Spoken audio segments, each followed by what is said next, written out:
principal, okay, or the assistant principal, I should say, the assistant principal. All right, so we'll let you know when the clock is back up. In the meantime, we got some unaired moments from the trial that we're calling the Meadow Pipe Massacre. Let's go back in for more of the state's opening statement. You see standing off to the left of him, to the right of him, blood. 2 individuals. And on the right, in front of a truck, he sees a pile of blood with Rhonda's Cooper and his brother, Brent Brown. To the left of them, by what appears to be a seat taken out of the back of a vehicle, sees another pile of blood. Keanu Ryan. And he is shocked at what's going on. He has no idea how this happened. And he's told in the back corner, wedged between a table and other equipment, is Amanda Parker, bashed and beaten. And that's also, without a shirt on, trying to provide some assistance to his brother, is Larry Truesdale. Luke Truesdale is nowhere to be found. It's later discovered that he's sitting in the house with Lon, doing nothing. He's panicking. It's chaotic. This guy's phone out. He dials 911. You'll hear that call. You hear the fear, the loss, the confusion in his voice. And then shortly, officers arrive on scene. And he's still not sure what to describe or tell officers what this is. And then Deputy Jason Lopsberg arrives first on scene. And his body camera was working that day. And you'll see that body cam footage as Deputy Lopsberg approaches this garage and is met by Matt Brown, who's clearly distraught, upset, confused about what is going on. Deputy Lockhart is also walking to a situation where he has no idea what it actually is. He's told it's some type of carbon monoxide, poisoning, or possibility. But what he walks into is something far from that. He walks into a murder scene where they find 4 individuals. 3 are already dead. 1, Brent Brown, hanging on for his life. Other officers arrived on scene. Trooper Tyler Fairbanks, second officer on scene, quickly starts to take some photographs. Eventually, other officers arrive on scene. Sergeant Eric Lear, Sergeant Tim Payne, at the time Sergeant Todd Egley, but now Lieutenant Todd Egley, as well as numerous other officers and paramedics, to try to figure out what is going on. Questioning themselves, how does 4 individuals get taken down where no one has any signs of defense wounds? And they get that answer that day. They get that answer from one person, Luke Truesdale. When they approach him, he's sitting outside on the deck of Lon Brown's house. They talk to him. They talk to everybody, trying to figure out what exactly happened. What's going on? Just casually, out of nowhere, Luke says, I am. And they locate what he hit them with. A 3-foot black pipe covered in blood and hair belonging to Keanu Ryan. And they take him down to the station. Lieutenant Egley rides with him in the back seat. He makes several other statements and admissions about things that were said, things that happened. And you'll see this scene You'll see what's called a Faro scan. Basically, I'll fly through video of how big this area is. You'll see the individual photographs of the beaten, lifeless bodies of these 4 individuals. You'll hear testimony from DCI criminalists, Eric Scott, Steve Taberdick, and how they processed this pipe. That they weren't able to locate fingerprints, and I'll explain why fingerprints is not something you see on TV. It's more luck, almost in science. But what was interesting that they did find on this pipe, 3 matched DNA. DNA belonging to Ramondes Cooper, DNA belonging to Keanu Ryan, and DNA belonging to Little Truesdale, the person who said, "I hit them." And lastly, you'll hear testimony from Assistant State Medical Examiner, Dr. Rory Wolf. He'll tell you about the severity of these 4 individuals' deaths. How this pipe crushed, cracked, and broke and shattered the skulls of 4 individuals who didn't even have a chance and didn't even see it coming.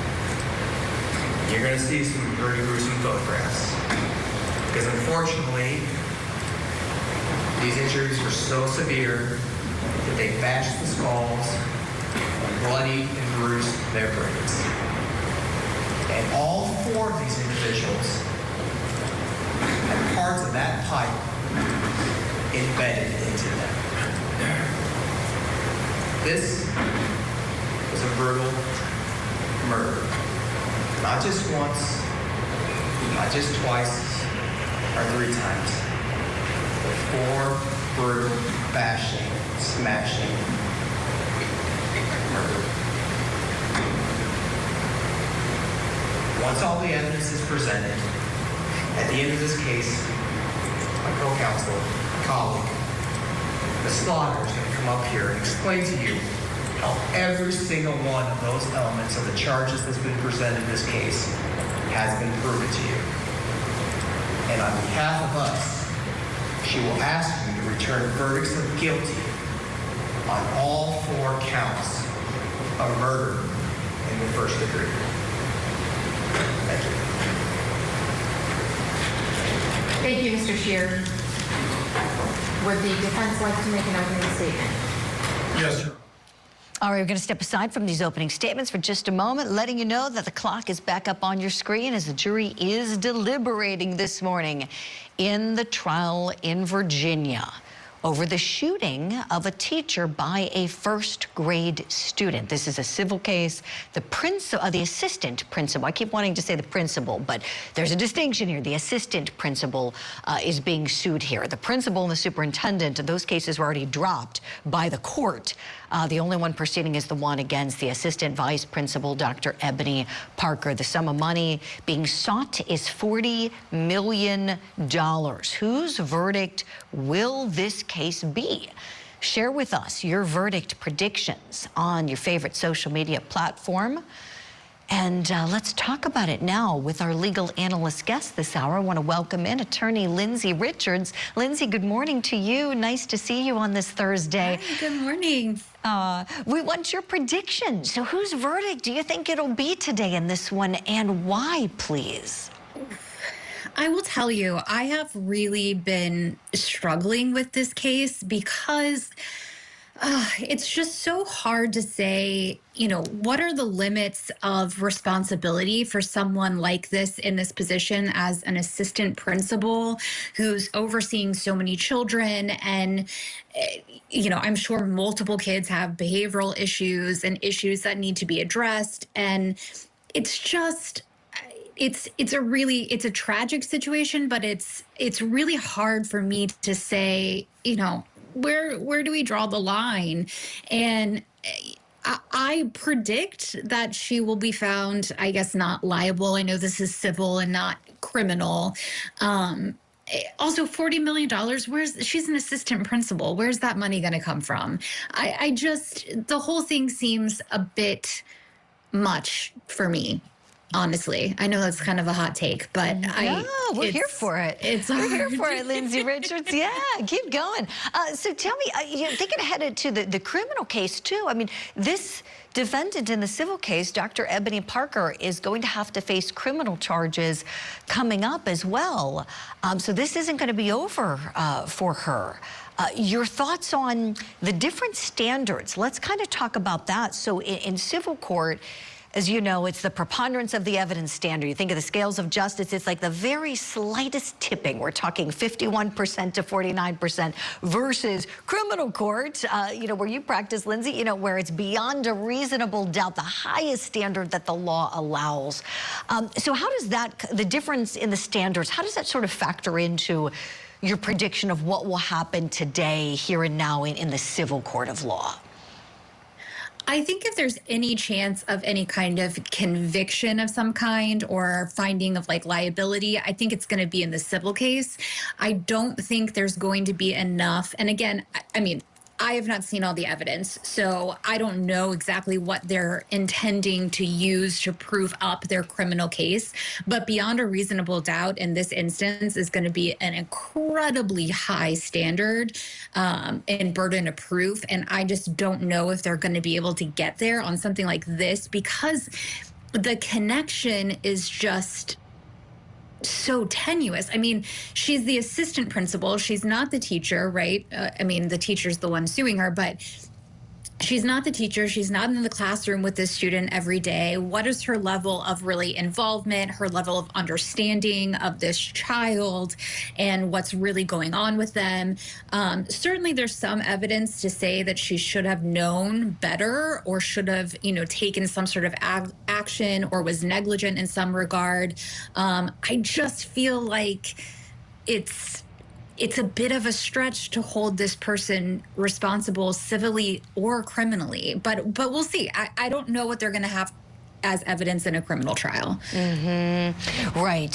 Felony child abuse or the criminal allegations. And we'll talk more about that, Lindsay. Stand by kindly, please. I'm being told we'll hit our break. When we come back, we'll have more unaired footage from the Meadow Pipe Massacre case for Luke Truesdell.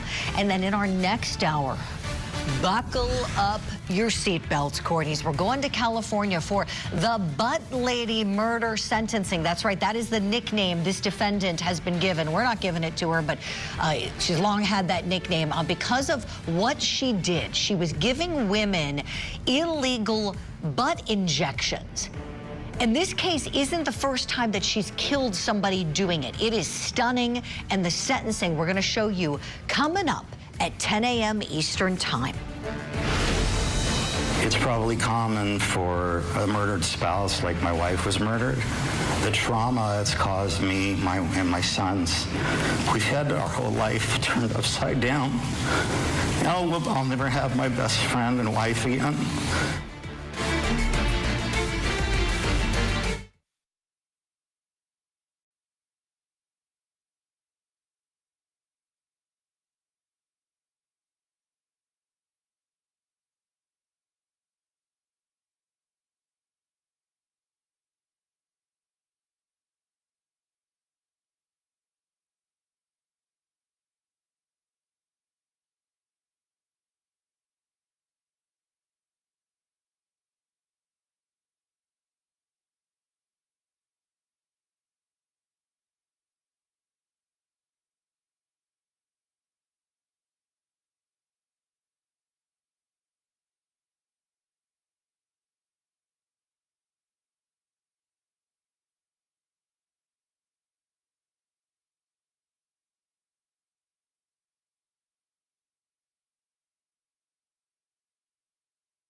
just remember her facial expression. It was kind of like a look of shock. Once you heard the shooting, what did you think that was? I knew it was a gunshot. How many times was she shot? How many gunshots did you hear? One. I thought I had died. Do you have any opinion on whether Dr. Parker could have foreseen JT's actions that day based on the information that she had? I think it would be difficult for anyone to have foreseen that. What do you think about the foreseeability here with this shooting? The jury is out deliberating this civil case in Virginia over the 6-year-old who brought a gun to school and shot his teacher, Abigail Zwerner. Our team is positioned in the courtroom. This is a live look. We haven't heard anything yet from this jury. If we hear any questions from them or news of a verdict, we will share it with you here immediately. Turning now back to Iowa for the Metal Pipe Massacre case for defendant Luke Truesdell. This guy's facing 4 counts of first-degree murder connected to a bloody attack back in June of 2024. Prosecutors believe the 4 victims were beaten to death by Truesdell with a 3-foot metal pipe. We're watching unaired video footage from the opening statements. Let's get you back in the courtroom. It is time now for the defense. Ladies and gentlemen, there is no question. Keanu Ryan, Ramondis Cooper, Amanda Parker, and Brett Brown. They were, in fact, attacked. It was a brutal attack. However, the evidence is not going to show you that there was any ambush. The evidence is not going to show you that Luke Truesdell attacked any of these people, causing their death. On June 5th, 2024, Luke drove his father out to see his old-time friend, Lon Brown. Took his father, Larry Truesdell, out to see his old friend, Lon Brown. Now, Lon Brown, as you heard, lived with his son, Brent, Brent's girlfriend, Kiana. And on Lon Brown's property, off to the side, as Mr. Scheer said, there is a pole barn, or for those like who are from city limits, a large barn or a large garage. And in that garage lived Ramondis Cooper and Amanda Parker in a tent inside the garage.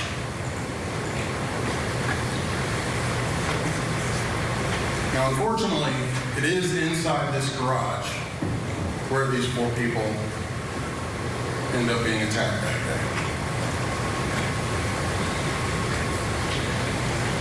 You will see that Lon Brown had cameras on his property, multiple cameras.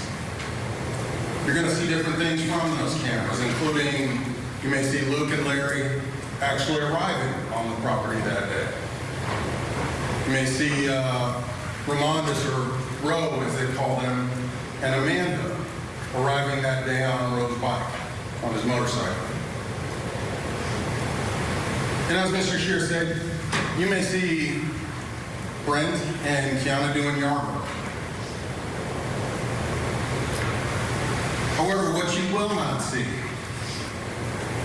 is any ambush. What you will not see is Luke Truesdell arguing or even fighting with anyone that day. You will not see Luke Truesdell even expressing an ounce of frustration towards any of these people that day. And despite the cameras, you will not see who committed this attack. Now, you will hear testimony from law enforcement officers giving their theory or best version of what they believe happened that day. But you need to keep in mind, it is just that, it's a theory.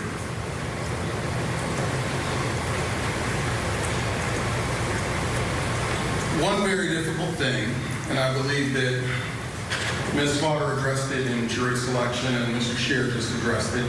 You're going to see some very brutal images coming out of this. And this is one of the more difficult parts of these types of trials, is seeing the aftermath and what everything looked like after the fact. You're going to see pictures. You may see body cam footage. You may see the inside of the garage, seeing the significant injuries that these 4 people sustained. We're going to hit a break. When we come back, we got more unaired footage from the Metal Pipe Massacre case for Luke Truesdell. Also, in our next hour, we're going to California for the Butt Lady murder sentencing. That's right. She got the nickname the Butt Lady because she was giving illegal silicone injections into women's behinds. And this isn't the first time she's killed a woman doing it. That's right, she was out after a previous manslaughter conviction. Now she was convicted of murder. And we're going to show you her sentencing coming up in our next hour. Here you are, responsible for the lifelong torment of an entire family. Is that evil in your mind now? So now you've taken her mother's life, and you heroically step in to console her. I knew it was wrong, but yeah, I still did it. Did you murder her mother to try and drive her back into your arms? Oh my God. Interview with a Killer. New episode Saturday night at 8 Eastern and Pacific, only on Court TV.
Well, welcome back to Court TV Live, and thanks for being with us on this Thursday morning. We're in Iowa for the Metal Pipe Massacre case for defendant Luke Truesdell. This guy looking at 4 counts of first-degree murder, accused in a bloody attack back in June of 2024. Prosecutors believe that the 4 victims you see here on your screen were beaten to death by Truesdell with a 3-foot metal pipe. We're watching the unaired footage from the opening statements. Let's go back into the courtroom. Here's the rest of the defense's opening statement. You're also going to see a lot of blood. There will be blood throughout. One thing, however, that evidence is not going to show is despite that significant amount of blood, the evidence is not going to show you that blood being all over Luke Truesdell.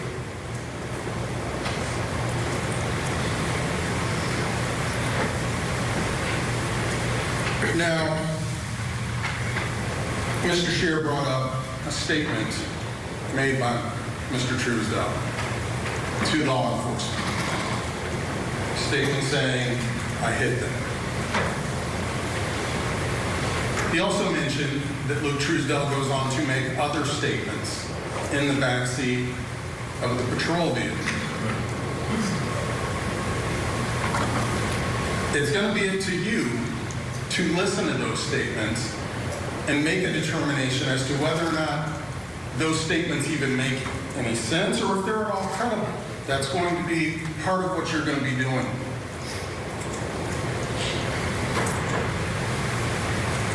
You will not be able to rely solely on the surveillance cameras that are on the property. The surveillance cameras are not going to give you all the answers. Your attention when watching that surveillance video should not only be paid to what it is that you're seeing, but also what it is you're not seeing. Mr. Scheer mentioned 2 large garage doors, 1 center walk-through door. The evidence is not going to show you those doors. You will not see that from those surveillance cameras. Those surveillance cameras are not going to show you who entered that garage. Those surveillance cameras are not going to show you who exited that garage.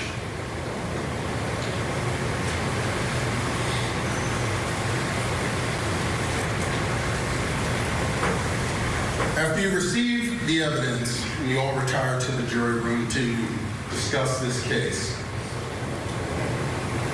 you might have more questions than you do answers. And if that is the case, I ask you to not make assumptions about what the evidence is not showing you. I ask you to hold the state to their burden and provide those answers for you.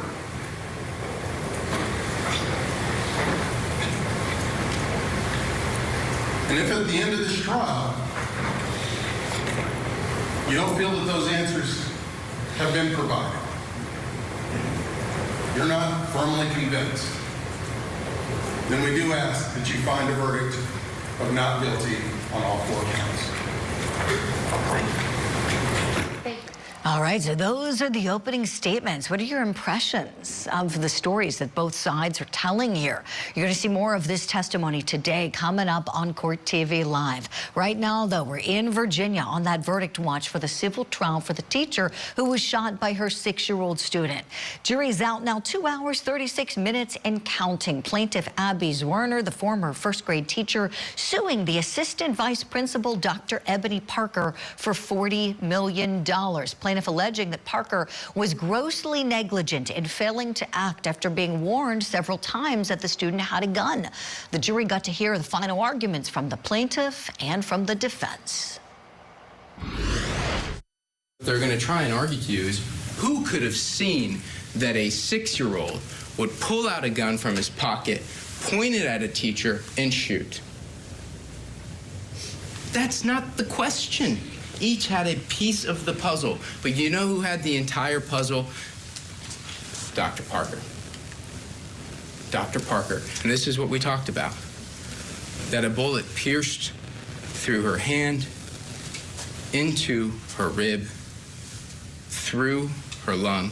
I submit to you that Dr. Parker did not assume a duty of care to Ms. Zwerner.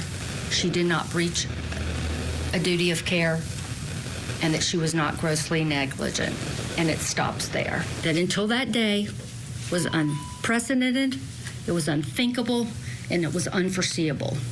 And I ask that you please not compound that tragedy by blaming Dr. Parker for it. Let's show you a live look at the courtroom right now. Our Court TV videographers are on standby getting ready for any action to come from that jury room, whether it's a question or a verdict.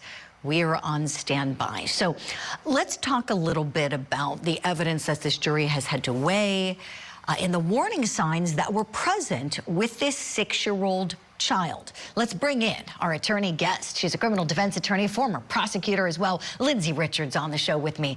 Lindsay, I am astounded that nobody searched the kid. I am just stunned and amazed after we had multiple students, multiple teachers, either suspicious or with direct knowledge from having seen it or talked to the kid that he had a gun. In this day and age, does it stun you that he wasn't searched?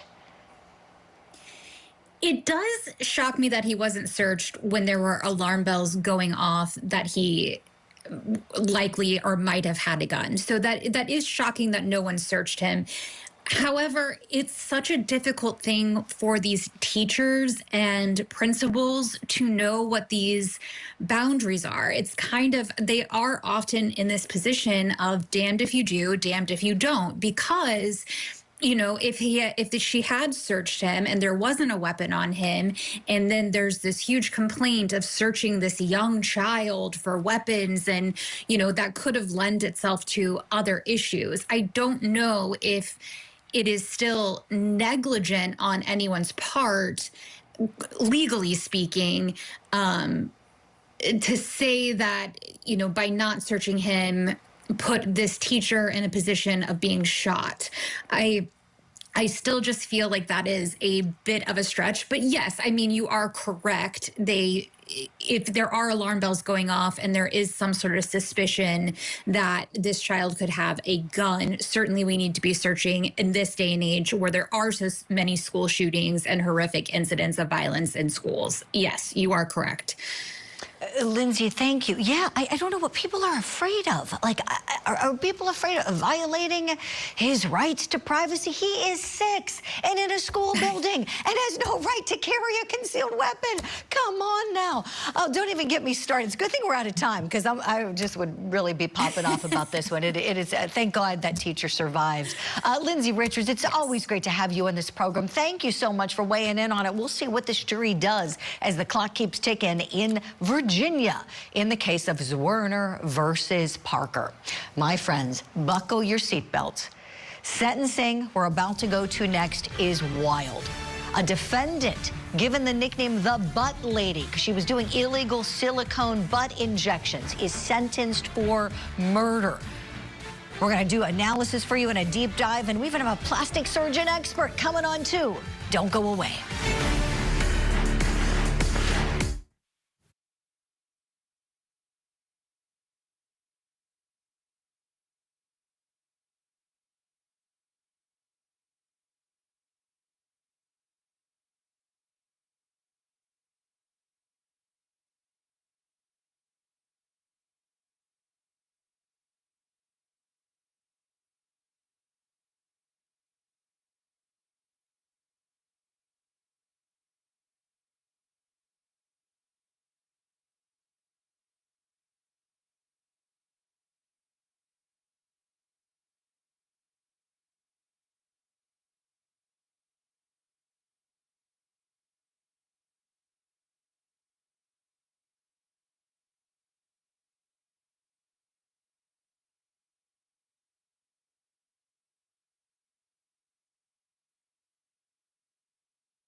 Good Thursday morning to you. Welcome to our second hour of Court TV Live. I'm Julie Grant. In Virginia, we've got deliberations resuming in the civil trial of the teacher shot by her 6-year-old student. Abby Zwerner suing Dr. Ebony Parker for $40 million.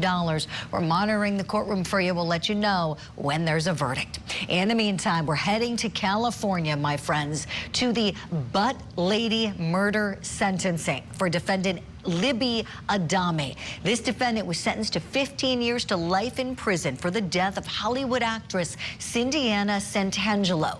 She died after receiving illegal silicone injections in her buttocks. And this isn't the first time this defendant, who's been nicknamed the Butt Lady, has done this. Back in 2024, the defendant and her daughter were convicted of manslaughter for injecting silicone in another woman who also died. They were released. And now we have the instant case, and we have unaired footage to show you of the sentencing. Here we go. All right, so now we have sentencing to conduct. Do you have impact statements? Yes, I do.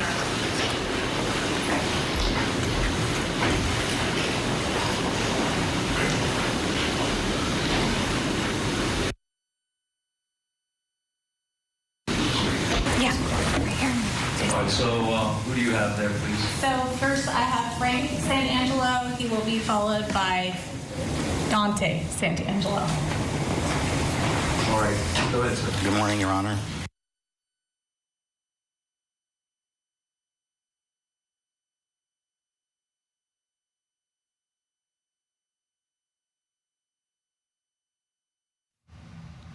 My friends, as you can see, we're obviously having some technical difficulties here. So let's bring in our legal analyst guest to help us out while we try to get the tech gremlins to go away so we can play for you the sentencing. I want to welcome in the chief trial attorney for the Muskegon County, Michigan District Attorney's Office. You've seen him in action, winning the case and putting Shonda Vander Ark away. Attorney Matt Roberts back on the show. Matt, one of the best things about that case was getting you to come on as a regular legal analyst. So appreciate you when you could take time out of your busy schedule to do this today. We're going to work to get the video for you, so we'll comment on that a little later. But in terms of just the seriousness of this, here you have a woman who's illegally doing this operation, this business operation where she's injecting silicone to inflate the buttocks area of different women. And she does it once and kills a woman, gets manslaughter charges, gets time served, and then she's released in like 3 years. She's back at her business, obviously didn't learn her lesson, and does it again. This time went to trial. The jury convicted her of murder. Matt, I am just stunned and amazed at how this can happen, how in this day and age somebody can run an operation like this that is criminal and harm people in this way. Your thoughts, please. Well, good morning, Julie. It's great to be here again. Yeah, I think that's really the key factor here. I think that was it probably resulted in the jury's decision here. The callous disregard for the safety of somebody, knowing full well that you've already killed somebody by doing this, and then turning around and doing the same thing again. It goes to we have 3 prongs for second-degree murder in Michigan, and I imagine California is very similar. There's an intent to premeditated intent to kill, an intent to do great bodily harm, or creating a situation where death or great bodily harm is a likely result. And it's that third factor there with the experience that she's had here, having killed somebody, that is likely the cause for this verdict here. And just like you said, the disregard for the safety of another person is stunning given the facts and evidence in this case. Yes, great points, Matt. I have to wonder, was this just greediness? Was this just greediness, cash under the table? I wish we could have had the benefit of seeing the trial. I would love to know exactly how the business was running. But just so sad that a second life was taken here. That victim actress, Cindiana Santangelo, a Malibu resident, 59 years old. And Matt, I'm being told now we have the victim impact statement from Cindiana's husband, who addressed the court at the sentencing this week. Let's go back in together now. Good morning, Your Honor. I just want you to know that I know you tried probably a lot of murder cases, and that it's probably common for a murdered spouse, like my wife was murdered, the trauma it's caused me and my sons. We've had our whole life turned upside down. I'll never have my best friend and wife again. My son Lucci didn't have his mom to see his 18th birthday or his graduation or going to college, or my boys won't have their mom, at their weddings or anything like that. So the damage done by this woman and her neglect for the law and medicine, it's incredibly insane that somebody would choose to make that choice. And that's pretty much all I have to say. Thank you, Mr. Santana.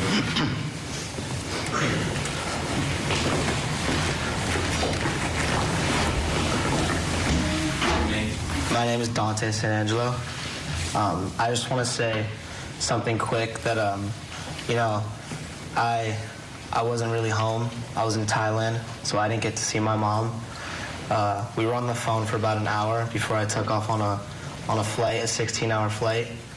So I didn't have any time to talk to her. I mean, I did not expect this to happen in my wildest dreams. And, I'm all for the law and everyone to get a fair chance.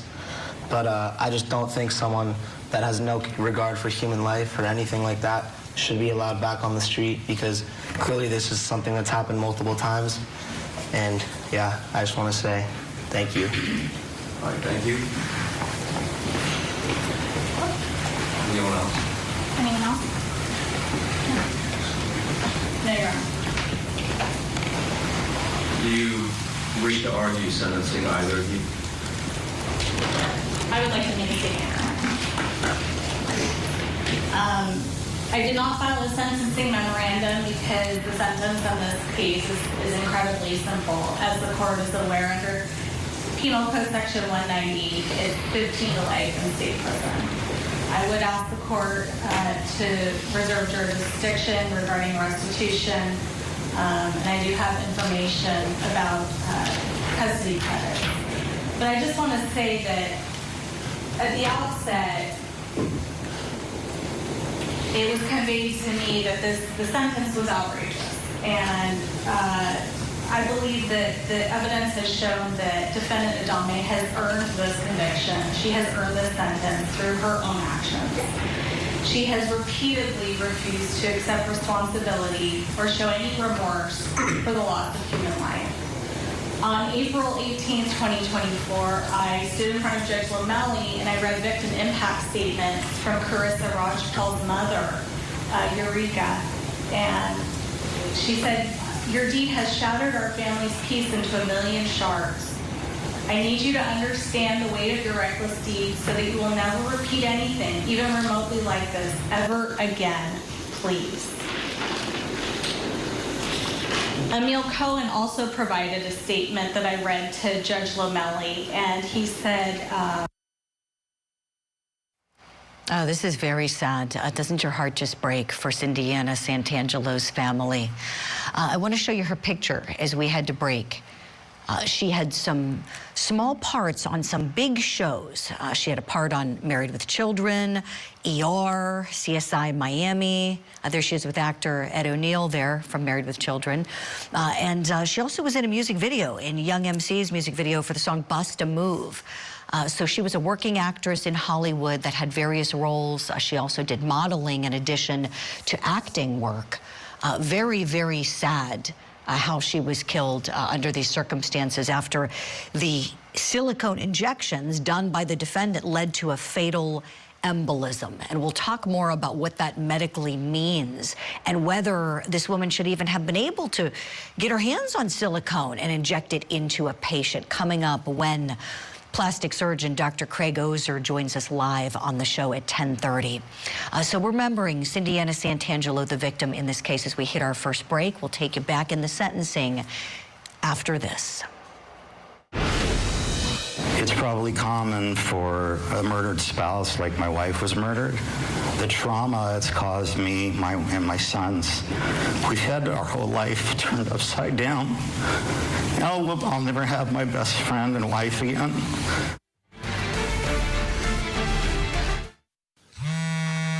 Sunday nights on Court TV. Join us for a night of food, friends, and our favorite legal dramas. It's Order in the Court. And this week, I'm Dr. Jason Bull. I study a jury's behavioral patterns. Not guilty, thank you. The verdict you get depends on me. You don't get a name like Bull because you give up before the game is over. we're binge watching Bull. Sunday starting at 6, 5 Central on Court TV.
We were quite taken aback. We didn't expect to see so young a suspect.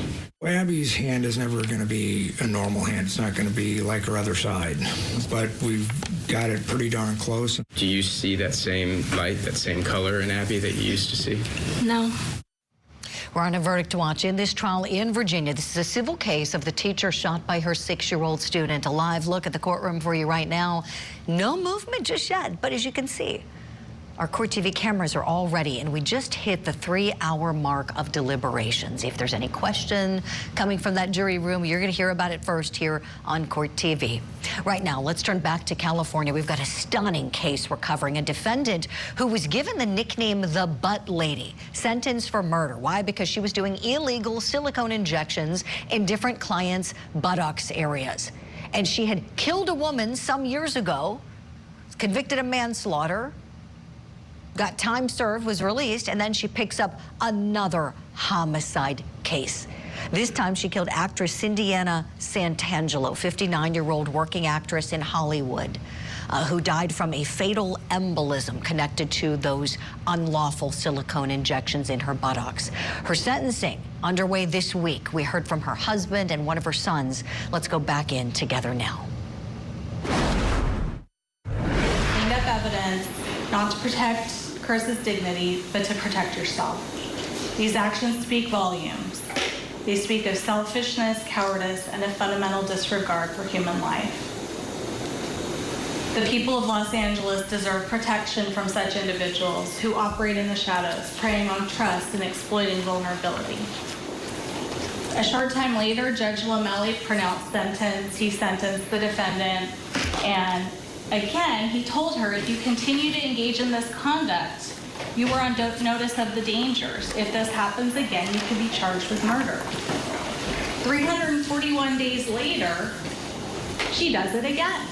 And as I said during my argument with respect to the new trial motion, it is so poignant that the jury asked to hear that paramedic's testimony about what Cindiana told him, about the crushing chest pain, about how she repeatedly said she thought she was going to die.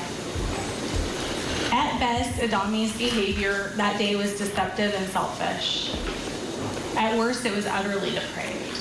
But, Your Honor, I believe the jury got it right, finding the defendant acted, essentially, through their verdict, with an abandoned and malignant heart, as the law states. People request the statutorily required sentence of 15 years to life in state prison. Mr. Flanagan, do you wish to make a statement or argument regarding sentencing? No. All right. We have time to sentence and arraignment on judgment? Yes. Thank you. Defendant Livia Adame comes before the court for sentencing. The defendant was convicted by jury on October 9, 2025. In count 1, the defendant was convicted of second-degree murder of Cindiana Santangelo in violation of Penal Code Section 187, Subdivision A. In count 2, the defendant was convicted of practicing medicine without a certificate in violation of Business and Professions Code Section 2052, Subdivision A. On this count, the jury also found true the special allegation that the defendant personally inflicted great bodily injury on the victim. In summary, the facts introduced in the trial show the victim, who sought to enhance the appearance of her buttocks, contacted the defendant, who is known in Los Angeles area community of those seeking cosmetic enhancements for her services. On March 24, 2025, the defendant went to the home of Cindiana Santangelo to perform her services. There, the defendant injected silicone oil into the buttocks of the victim, who, while the defendant was present, began to have difficulty breathing. Unbeknownst to the victim, the silicone oil had migrated from the injection site to the bloodstream. The victim's circulatory system thereafter moved the silicone oil into her lungs, which prevented the lungs from obtaining oxygen for the body, which led to her death. The court will now analyze the defendant's sentence. First, the defendant is presumptively ineligible for probation under Penal Code Section 1203, Subdivision E, Paragraph 3, except in unusual cases where the interest of justice would best be served through granting probation. This analysis is conducted through Rule 4.413 of the California Rules of Court. Under Rule 4.413C, the two major categories for the trial court to consider are 1, factors relating to the basis for limiting probation, and 2, factors limiting the defendant's culpability. Each factor shall be considered in turn. We start with factors relating to the basis for limitation on probation, which is that the crime for which the defendant has been convicted required willfully inflicting great bodily injury. On this, the rule states the factor or circumstances giving rise to the limitation on probation is, in this case, substantially less serious than the circumstances typically present in other cases involving the same probation limitation, and the defendant has no record of committing similar crimes or crimes of violence. First, the defendant has a record of committing a similar crime. The defendant was charged with murder in the death of Carissa Rajpal in case BA 497892. The incident involved the same procedure of injecting a person seeking enhancement for her buttocks through receiving an injection, in that case also silicone oil. The defendant was charged identically to this case with murder and practicing medicine without a certificate. Ultimately, the jury found her not guilty of murder, but guilty of involuntary manslaughter and guilty of practicing medicine without a certificate. Furthermore, here, the great bodily injury caused by injecting silicone oil caused not only the great bodily injury, but also led to the victim's death. Thus, the limitation on probation, the willful infliction of great bodily injury, is not substantially less serious than typically present in other cases. As for factors limiting the defendant's culpability, the court should consider factors or circumstances not amounting to a defense, but which reduces the defendant's culpability for the offense, including one, whether the defendant participated in the crime under circumstances of great provocation, coercion, or duress, not amounting to a defense, and the defendant has no recent record of committing crimes of violence. 2, the crime was committed because of mental condition not amounting to a defense, and there is a high likelihood that the defendant would respond favorably to mental health care and treatment that would be required as a condition of probation. 3, the defendant's youthful or aged and has no significant record of prior criminal offenses.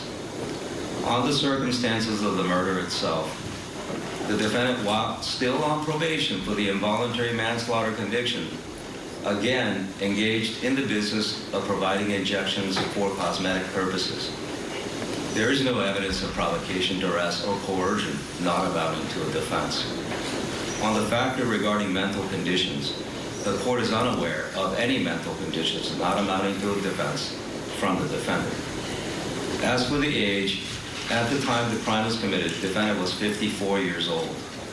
The age of the defendant is not unusual, such that the court should exercise its discretion to grant probation. The defendant will be sentenced to prison.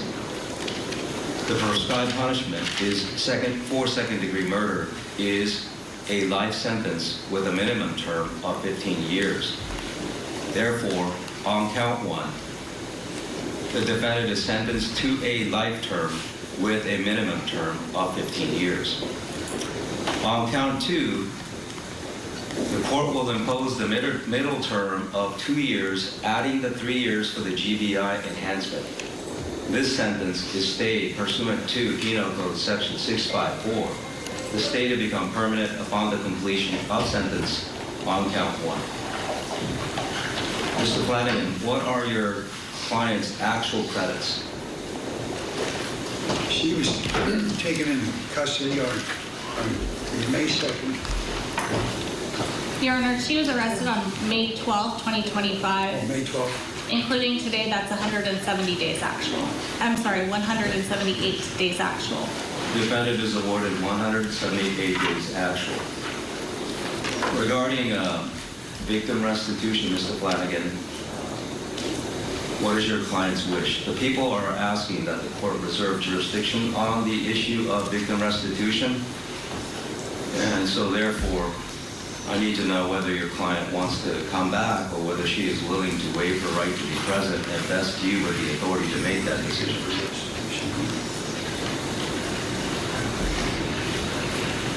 No, she'll waive her right. Ms. Adami, you have a right to be present for purposes of the restitution to the victim.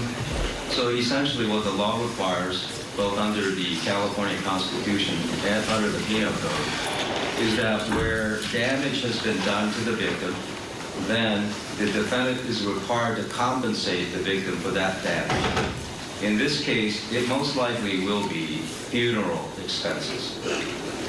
And so therefore, you have a right to be present when the court makes final decisions on awarding victim restitution to the prosecution, to the victim.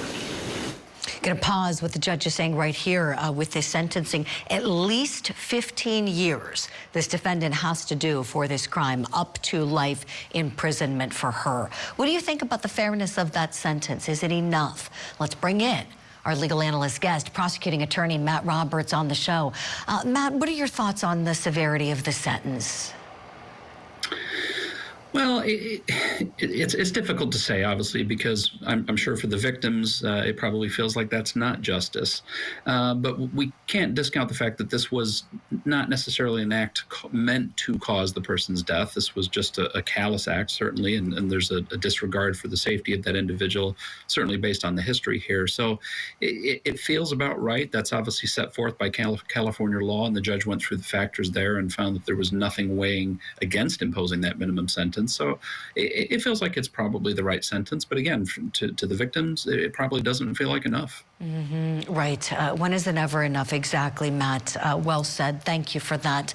Stand by kindly, please. When we come back, a plastic surgeon is joining us live next to talk about this, these silicone injections, how this happens, and the fatal embolism that led to the death of actress Cindiana Santangelo.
I just remember her facial expression. It was kind of like a look of shock. Once you heard the shooting, what did you think that was? I knew it was a gunshot. How many times was she shot? How many gunshots did you hear? One. I thought I had died. Do you have any opinion on whether Dr. Parker could have foreseen JD's actions that day based on the information that she had? I think it would be difficult for anyone to have foreseen that. We're on that verdict watch in the civil courtroom in the case of the teacher shot by her 6-year-old student. Live look right now, courtesy of one of our Court TV cameras filming this case. 3 hours, 17 minutes and counting. No verdict yet, no questions. If there's any movement from that jury, we will bring it to you live right here. In the meantime, let's return to California for the sentencing of the woman who was given the nickname the Butt Lady because she was administering illegal silicone injections in clients. This is her. This is the defendant. Her name is Libby Adame. And she killed actress Cindiana Santangelo after she injected silicone into her buttocks area and it led to a fatal embolism. And this isn't the first time that this defendant has killed someone by way of these unlawful silicone injections. It happened a few years ago. She was given 3 years in prison for her sentence for the crime of manslaughter, got credit for the time served, and released. So let's talk about this with our very special guest. I want to welcome him in now, Dr. Craig Oser, board certified, actually double board certified plastic surgeon and reconstructive expert, coming on the show to help us out with this case. Dr. Craig, welcome to you. Thank you so much for being with us on this Thursday morning. And I got to say, we need to start having you on the staff here at Court TV. We've been calling you so much lately. We called you for the lip filler, alleged child killer case. Yes. And then now this one, the butt lady, as she's called. My goodness. So, Dr. Craig, let's start, if we can, please, just your reaction when you hear about this lady unlawfully injecting silicone into a woman's behind to give that appearance of the grown glute area. Your thoughts, Doc? Sure. Well, there's so many things wrong with this particular case. Number one, silicone is extremely off-label for injecting really anywhere in the body, including the buttocks, the face, and unfortunately, we see tragic events like this happen all the time.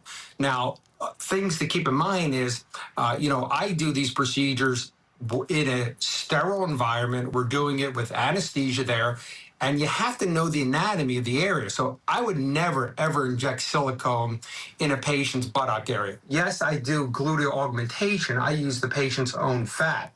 The problem with using silicone is, number one, it is foreign to the body, and the body will react and form what's called granulomas, which can create infections. In this particular case, what happened was the person injected in the wrong area. So there's something called the gluteal vein. If you inject in the wrong area, you can inject product in the gluteal vein, which can result in an embolism, which is what happened in this case. It can also happen with fat, but you need to know where you are injecting. You need to stay in the proper plane, and that comes with proper training. And I don't really think this individual has proper training. First of all, I believe she did it in the woman's house, which is ludicrous also. It is not a sterile environment. Right, Dr. Craig. Tell us more, please. So we're reading that this unlawful set of injections of the silicone in the buttocks area led to a fatal embolism. Would you take us to school, please, Doc? What is that? How does that happen? Sure. So what an embolism is, it can be created by fat, it can be created by air, or in this case, by silicone. So the product was injected underneath the muscle, which is where the gluteal vein lives. When you inject anything in the buttock area, you want to be above the muscle. So this person, number one, injected in the wrong plane. Number two, this silicone got into the blood vessel. It traveled all the way up to the lungs, and that's what we call an embolism, and it caused an area in the lungs to basically not have oxygen because it clogged the vein, which prevented oxygen from getting to that part of the lung, and that is what we call an embolism. So that is what happened in this particular case. Yes, like I said, it can happen with other products, but there's so many things wrong with injecting silicone. I mean, I've read stories of patients injecting silicone that was not even medical grade. They got it from the local automotive store. So that's another issue. I don't know, was this even medical grade silicone also? But this is a fatal complication, unfortunately. Yes, Doc, I'm so glad you brought that up. The FDA has previously issued warnings, as you know, about silicone injections for body contouring, saying that sometimes there are products being falsely marketed as proper dermal fillers, you know, fillers that someone like yourself would use properly in your office with the proper medical training and the background that you have, you know, and that somehow these substances are being received. I don't know if it's on the street or, you know, however, you know, over the internet, but these are not what they're marketed to be. Talk to us, please, about the dangers of that, if you would. Yeah, so like besides just getting a fatal embolism, like what happened in this particular patient, you could also get really, really bad infections. Because remember, this is foreign to the body, this substance. So the body views it as such, as something foreign, and what it will do is it walls it off. And the patient can get what we call a granuloma, which is where the body tries to attack this foreign material and wall it off. And that can result in infections with also massive contour irregularities. And it is a mess to try and clean up. Patients have died just from the infections. Patients are also left with permanent disfigurement after injecting silicone. That's really the reason the FDA stepped in and said, hey, we don't want people injecting silicone in different body parts. Now, the buttocks is going to require, obviously, a large amount of silicone to get a proper augmentation. For example, when I do fat augmentation in the buttock area, you know, we'll inject 400 to 500 cc's per side in some of these patients. So can you imagine injecting that kind of volume in someone's buttock in order to give them the look they want? And unfortunately, you know, with silicone, I've seen cases where it even eroded through the skin, and now you're left with having the skin graft, that particular body part. I've seen it injected in the lips, where the lips are permanently disfigured as well afterwards. And again, it's just sad. And you are correct, like people can order some of this stuff right off the internet, which is also absurd. And I think they're doing it just for the money. Right. Oh, I'm sure, Dr. Ozer. Yes, the greediness. I was saying we didn't see this trial. This woman was convicted of murder after the jury deliberated for about a day with her. And I have to wonder, was this just about greediness? Because she had a warning in that a couple years ago, she killed a different woman from this. And she got off with the crime of manslaughter that time and then proceeded to keep on doing the same thing, presumably for the money. And then here now it's murder charges. And hopefully she'll never be able to hurt anyone ever again. Doc, it's astounding to me that she would have a business like this. But, you know, we see crazy things all the time. Tell us, when people are wanting to achieve that look, because it is a popular look. I mean, you know, people want the look of like the Kardashians, so to speak. You know, they want the tiny waist and then the full buttocks area. And you were so much fun to follow on social media, by the way. Cordy's, follow Dr. Craig Ozer, because you put up really cool videos and things and the surgeries that you do. What is the safe way to achieve that look? Right. So in my practice, I will use the patient's own fat because you're injecting, you're taking the fat out of one part of the body. Typically, we take it out of the trunk and we'll liposuction or abdomen. And then we'll take that fat, we process it, we inject it back into them. So the body doesn't view it as foreign because it's their own cells. Okay. Now, there are other doctors out there injecting fillers in the buttock, which I think is acceptable too. Again, you're going to need a large volume, but at least fillers, again, are not going to be reacted to. Your body is not going to look at that as foreign and attack it like it would silicone. And another way to do gluteal augmentation, some doctors will use silicone implants, but keep in mind, these silicone implants are FDA cleared. These silicone implants are not going to react the way what this woman did in this particular case. All right, so the silicone, just like we put in breast augmentation, that is silicone, but your body doesn't react to it the way it did in this case. So I personally don't do gluteal augmentation with silicone implants because there's a higher risk of infection with that, and I just don't think it's worth it. I like using the patient's own tissue in order to do a gluteal augmentation, but I think that, along with some fillers for people that don't need a large volume, they just want a couple little areas corrected, I think is completely acceptable. But again, the key also is you need to make sure you go to a properly trained individual that is doing the procedure, someone that's board certified in plastic surgery, someone that has a lot of experience doing this, and someone that knows the anatomy in the area they're working on, which apparently this individual didn't know the anatomy and injected into this patient's vein. Right, Doc. Boy, this is fascinating hearing you talk about this. I said before on the show, I'll say it again, I think you really need to be an expert witness. You would be great at that. Well, thank you. Yeah, no, of course, you're welcome. What else do you think we should be asking you about this, with this case and with the medical knowledge and expertise that you have for all of us watching going, oh my gosh, how does this happen? What else do you think is pertinent to know here? Well, I mean, the thing as a consumer, as someone that's contemplating having this type of procedure, number one, you should question the fact if someone is coming to your house or hotel room. That right there should raise a red flag. Number two, you should ask your doctor, are they board certified in the specialty of plastic surgery in particular, okay? Not just are you board certified, because board certification means you could be board certified as a family practitioner, an OBGYN doctor, but are you board certified in the specialty of plastic surgery, okay? That's key. And then number three, I think you ask your doctor, have you had any complications with this? If so, hopefully your doctor is transparent about this type of thing. But as a consumer, you really need to be your own best advocate. Look up the doctor online. Make sure you research the procedure you're having. Make sure you check with the local and state boards that there's no complaints against this individual, because again, these are all key things. And you have to feel comfortable with your doctor too. Like in my practice, I always give my cell phone number to all my patients in case, God forbid, something happens. I want to know about it right away. Okay, so those are key things. This case, like I said, this is just tragic. And I've heard of other cases. A woman actually injected someone in a hotel room. Same thing happened with silicone. I've heard other people, believe it or not, injecting Fix-A-Flat in someone's buttocks in order to get an augmentation. I mean, unfortunately, I think the way our society is, social media is such a powerful influence to some people that everyone is after that pursuit of the perfect body, and they're willing to sacrifice certain key things with their health that you really shouldn't do. And unfortunately, people shop price.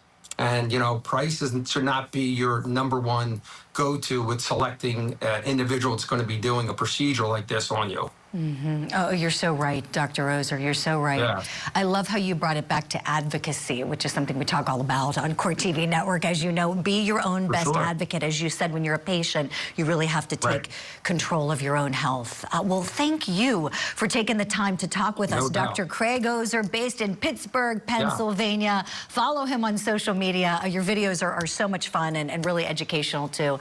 Appreciate you. Oh, well, thank you.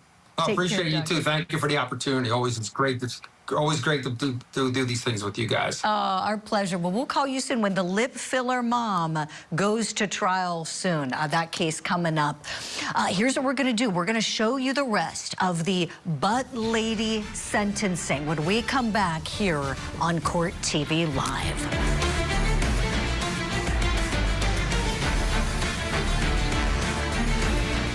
Here you are, responsible for the lifelong torment of an entire family. Is that evil in your mind now? So now you've taken her mother's life, and you heroically step in to console her. I knew it was wrong, but I still did it. Did you murder her mother to try and drive her back into your arms? Oh my God. Interview with a Killer. New episode Saturday night at 8 Eastern and Pacific, only on Court TV.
California we go now for the sentencing of the woman known as the Butt Lady, Libby Adame, convicted of the murder of actress Cynthiana Santangelo after she injected her with silicone into her buttocks area, and it led to a fatal embolism.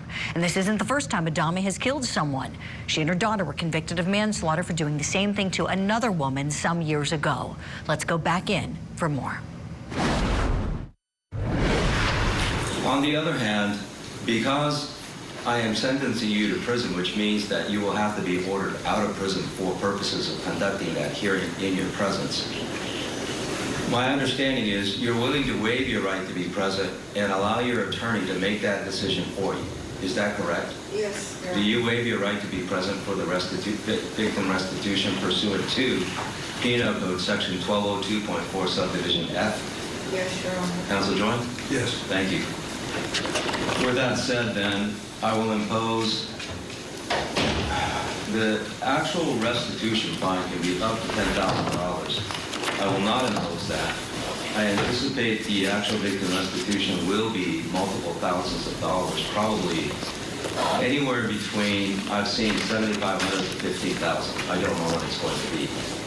But at this point, I will order the defendant to pay $2,000 restitution fine, which again could be up to $10,000, but anticipating that the actual victim restitution amount will be significant, I will not impose the maximum, but impose 1/5 of the amount at $2,000.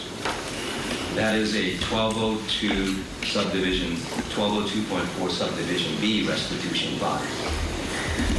The court will also impose the same amount, $2,000 for parole revocation restitution fine. That fine is stayed pending completion of probation. That fine, Ms. Adame, the $2,000 parole revocation restitution fine, that is stayed, meaning you do not have to pay that. You only have to pay that if you violate the terms of parole. The defendant is ordered to pay $40 court security fee assessment and a $30 criminal conviction facilities assessment. I will stay those. The defendant is ordered to give a sample of her blood or saliva plus an impression of her thumbprint, fingerprint, and palm print for identification purposes. Now, that is the judgment I have imposed on you, and I understand, Mr. Flanagan, you want forthwith commitment. Is that correct? Well, would the court consider giving her time to get her affairs in order? Like how much time? A week.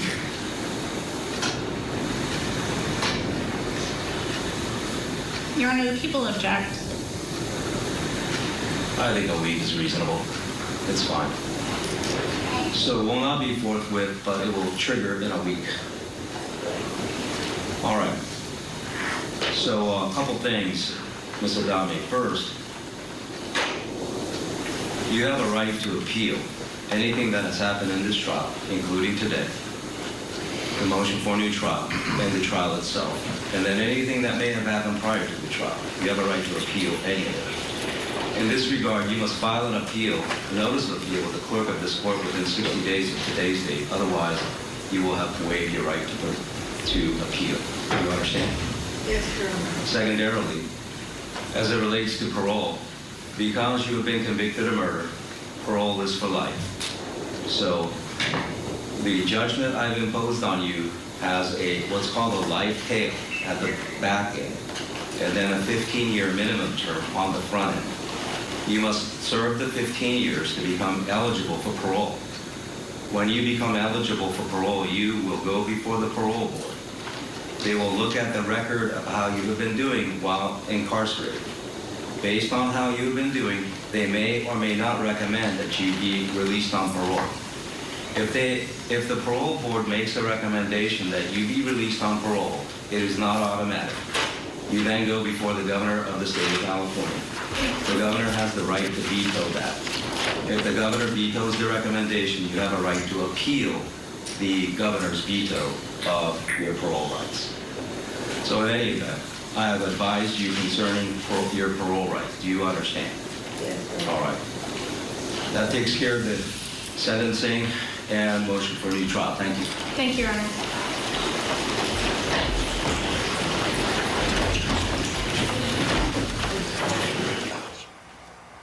And there we have it, the so-called butt lady sentenced to 15 years to life in prison.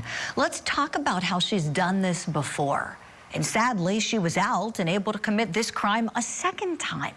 Let's bring in the chief trial attorney in the Muskegon County, Michigan District Attorney's Office, Matt Roberts.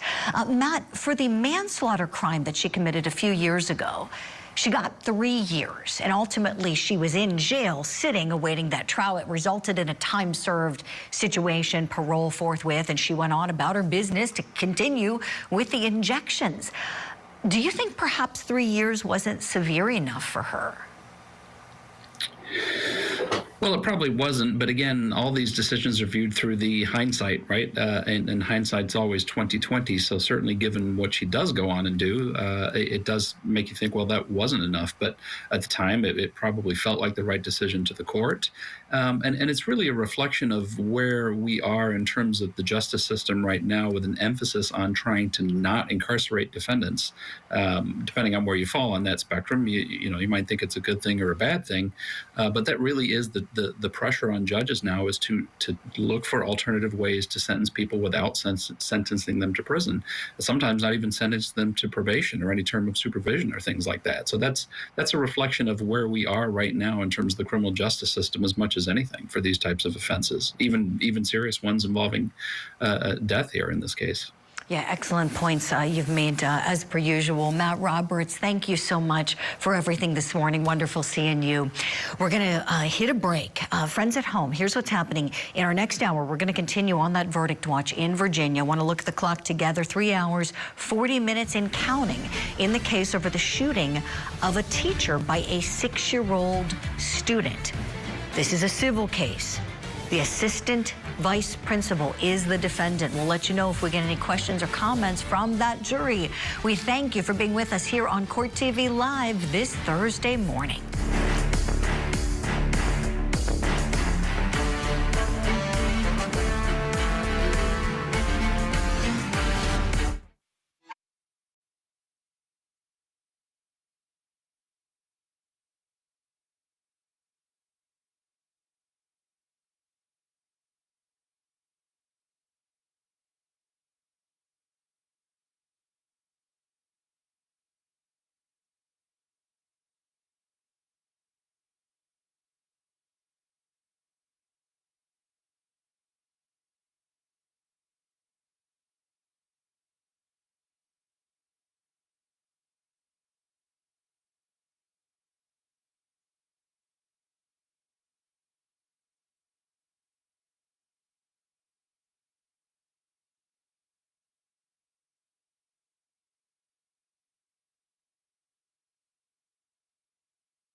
Call 800-286-6740. 800-286-6740.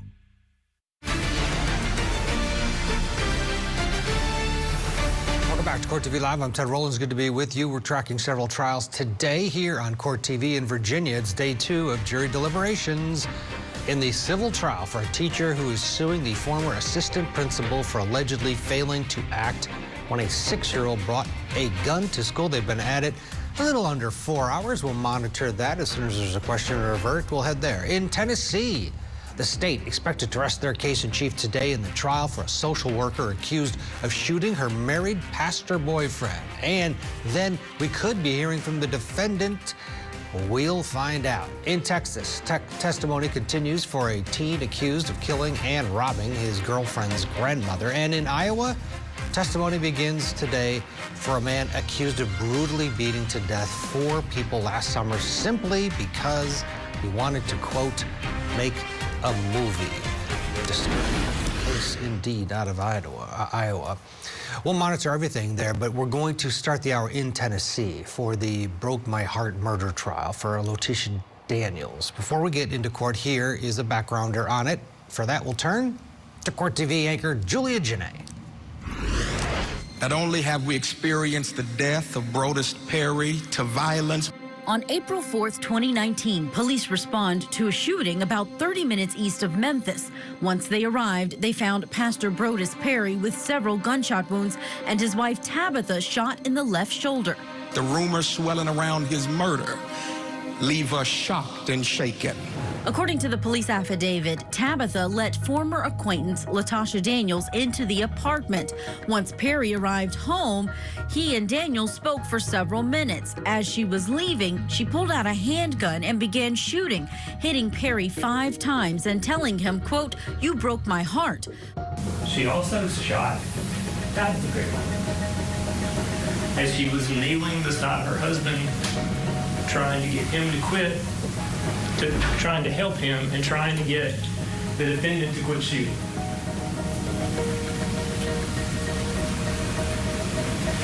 She was still on the scene with the gun when the police department arrived. Police shot Daniels, and she was taken to the hospital for her injuries, where she attempted to get away from police. She faces charges of first-degree murder, attempted first-degree murder, resisting arrest, and assaulting a police officer. The defense claims Daniels was in an abusive open relationship with Brodus Perry and went to the home to try and fix the relationship after he broke up with her. This was a moment that broke between Latasha and Brodus, but it was not a moment of cool, calm judgment. It is not what that night was supposed to be. That night was supposed to be a start, not an end. Surviving victim and wife Tabitha testified at trial that she was completely unaware of an affair between her husband and Daniels. All right, let's bring in Jamie White. We're waiting for, he's in East Lansing, Michigan. We're waiting for court to resume. All the parties are gathering there. It won't be long here. Jamie, weird case. So you have this woman having a relationship with this pastor. Pastor's married. The pastor breaks up with the lady, and she shows up with a gun, shoots him, and shoots the wife. The wife survives. What's the defense gonna be here? It's this temporary insanity because of the breakup. What's your take? Because there's a lot of evidence against this defendant. Yeah, there certainly is, Ted. I think that, what we're going to hear from the defense, or at least I anticipate hearing, is some idea that, this was a passion crime and, maybe not necessarily getting her off the hook as an insanity plea would do or defense would do, but maybe mitigating some of the long-term consequences, such as the life in prison. That defense is going to run into real problems, and I'm going to tell you why. Prior to the shooting that day, she went and purchased a weapon.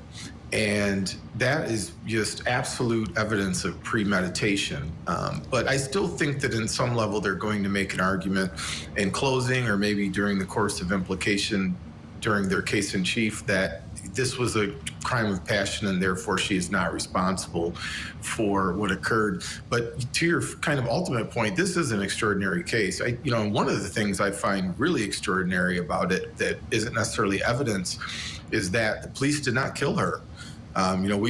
We've talked so many times on this program in particular about police misconduct and what they could have done differently. And here, police clearly, in my opinion, had standing to shoot her dead, and they chose to use non-lethal force. And I think that's remarkable.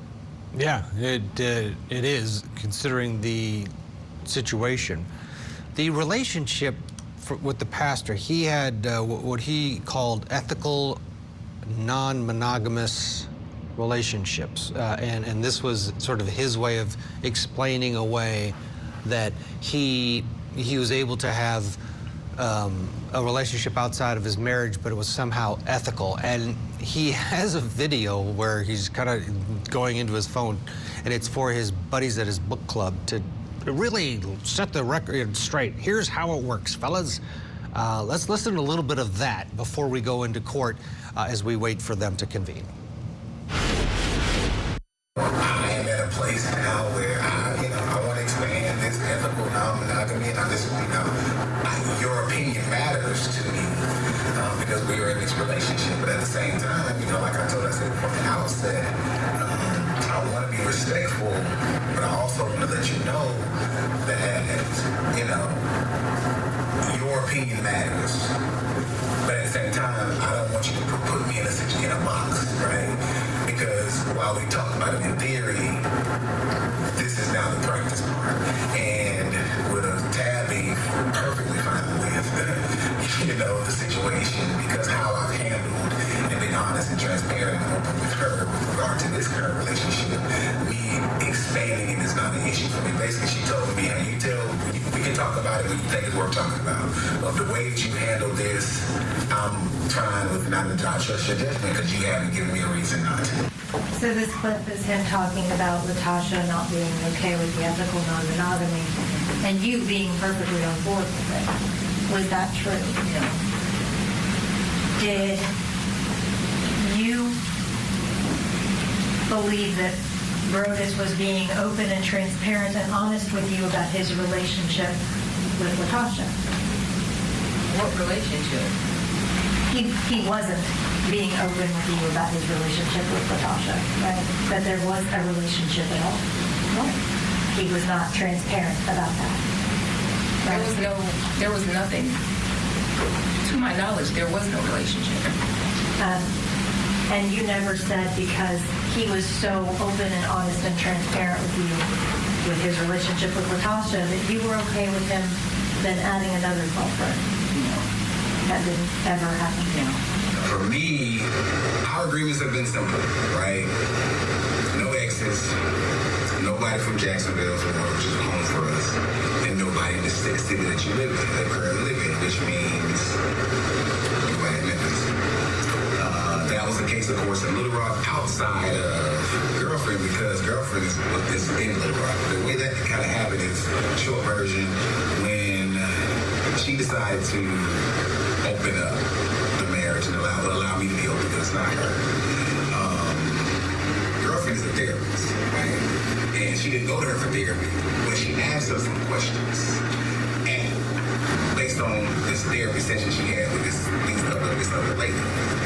And she was asking her some questions. After she had just said, bro, this is what I'm going to let you do, blah, blah, blah, it is what it is. And from there, she asked her some questions. And so she was like, I just got a couple questions for you.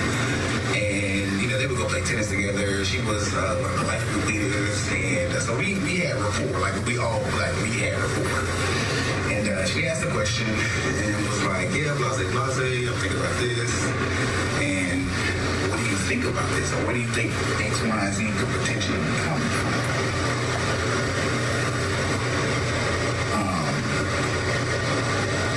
And I'm sorry, I'm looking to see who was in the cigar lounge because this is not what I really frequent at all. So I'm kind of careful about who potentially is in here because the last I passed, I really want to go in and go chill in the back. But I'm not a member. But yeah, I'm trying to debate those. But anyway, So the next thing that she shared with her was, you know my husband like you, right? Well, he thinks you're attractive. And she was like, what? He's like, yeah, I know what he likes. And he thinks you're attractive. Not that he's been rude or anything like that. We've had conversations. Well, we did. Because like one time we was hitting around having a watch. And she asked me, I was like, well, you got to get her. I ain't going to get it. I'm coming across with this creepy guy, right? We're trying to spice things up. In that regard, even though that was even somewhat limited with the ideas of my watching and that's neither here nor there. But the question came. Just to pause it for a minute. In your All right, so there he is. He's explaining in his world that he believes that it's all good. His wife opened up the marriage. Well, the wife didn't open up. It was all nonsense. He was lying about that. And then he ended up dead when Latasha Daniels showed up angry, in love, and shot him and the wife. Jamie, a lot of victims you feel really bad for, and it helps the prosecution's case. What does this weird relationship, how does it affect the case, if at all? I think it's a really good question, Ted. So, I mean, first of all, let me say that, in my opinion, nothing has been done by this pastor to warrant what happened to him. End right there. With that said, though, look, since the dawn of time, we've seen this sort of the same story play over and over again, especially in the world of TV evangelists and such, and that is that, this level of hypocrisy and the rage that it brings on, whether it's from people's practitioners, the public, and in this case, it's enveloped him in a murderous plot that resulted in his demise. So there's a thorough line through these sorts of cases, and that is hypocrisy. And so to your question, how does the jury respond to this?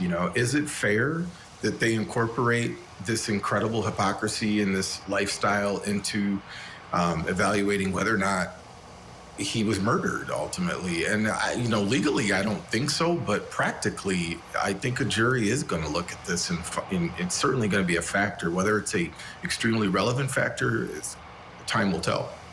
Yeah, it's just a weird little addition to the case that I think you have to, because as soon as you hear about it, you're like, ooh, wow. So it'll get jurors' attention, that's for sure. And how it's factored in, we'll have to wait and see. And then, will she take the stand? Latasha Daniels, quickly before we go to break, do you think she can get up there to explain herself? No, absolutely not. To your first point, if there's going to be some argument that she wasn't in her right frame of mind, putting her on the stand would be malpractice. And, if we're going to allow this sort of thing to fester, that maybe the jury will find some sympathy, putting her on the stand really would negate that potentially. There's way too much risk of harm to put her on the stand. Yeah, one would think, but we'll see. Stranger things have happened. Let's get a break. When we come back, they are convening now. Everybody, the parties are there. Everybody's standing. The jury has been summoned, meaning testimony is just moments away. Stay with us. Here you are, responsible for the lifelong torment of an entire family. Is that evil in your mind now? So now you've taken her mother's life, and you heroically step in to console her. I knew it was wrong, but I still did it. Did you murder her mother to try and drive her back into your arms? Oh my God. Interview with a Killer. New episode Saturday night at 8 Eastern and Pacific, only on Court TV.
She said, well, I'm not going to keep you guys. I'm going to, head out or whatever. So we all got up to walk to the door, and I led, and she was behind me, and he was behind her. And I walked to the door, and I'm just giving this little spiel about not speeding in the area, just making small talk as we go to the door. I open the door, and I go out. We're on the second floor, and I'm like right at the steps when I turn back, and I'm like, okay, no one's behind me. And then I see her pull out her gun and start shooting. What started out as a pleasant visit from an old acquaintance quickly turned into a nightmare for surviving victim Tabitha Archie. She was married to a pastor, Brodus Perry, at the time, and knew nothing about his infidelity until defendant Latasha Daniels began shooting that day, allegedly yelling over and over, "You broke my heart." Now Daniels is facing life in prison if convicted of Perry's murder and the attempted murder of Archie. Let's go into the courtroom. First witness is on the stand. It's the final witness of the state's case in chief, Agent Brock Sane. Good morning. Good morning. Could you state and spell your name for this record, please? Brock Sane, B-R-O-C-K, last name Sane, S-A-I-N. And Special Agent Sane, where are you employed? I work for the Tennessee Bureau of Investigation. And how long have you been with them? I'm on my 16th year. And what position do you currently hold? I'm Special Agent in charge in the Administrative Services Division or the Support Unit. Okay. Have you always been in that division? No, I have not. Where were you prior to that? Prior to that, I was an Assistant Special Agent in charge in the Medicaid Fraud Control Division. Prior to that, I was Special Agent Investigator in the Medicaid Fraud Control Division. Before that, I worked in the crime lab here in Memphis as a Special Agent Forensic Scientist. I worked in the Drug Identification Unit and the Firearms and Tool Mark Identification Unit in the crime lab in Memphis. Okay. So when you were in the crime lab, what did your job duties entail? When I was in the Firearm and Tool Mark unit, that was from 2016 to 2020, roughly around that time, and I identified, examined firearms and ammunition components to determine whether or not those ammunition components were fired in a particular firearm and if the firearm was in operating condition. So prior to the TBI, could you tell the jury a little bit about your educational background? Yes, I have a Bachelor's of Science in Forensic Chemistry from the University of Mississippi. Graduated from there in 2009. Okay. And have you ever testified about your findings in a firearms report? Yes, I have. How many times? I don't know the exact number. In firearms, more than 10. And have you ever been qualified as an expert witness as pertaining to firearm identification? Yes, I have. Do you know how many times? All of those, 10 to 15 times. And was that in Shelby County or other counties? Other counties, federal court here in Memphis, and other counties across West Tennessee. Your Honor, I would tender Special Agent Sane as an expert in firearms identification. No objection. All right. We'll tender Special Agent Sane as an expert in firearms identification. Agent Sane, I'm going to pass you a document.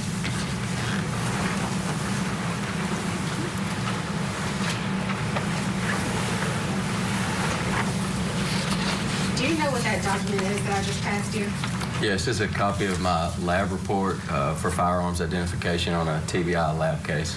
Okay. And was that case involving a homicide that involved Miss Latasha Daniels? Yes. Okay. And you completed that firearms report? Yes, I did. Your Honor, if we could enter the firearms report into evidence as the next number exhibit. Any objection? No objection. We'll show Exhibit 20 as the firearms report.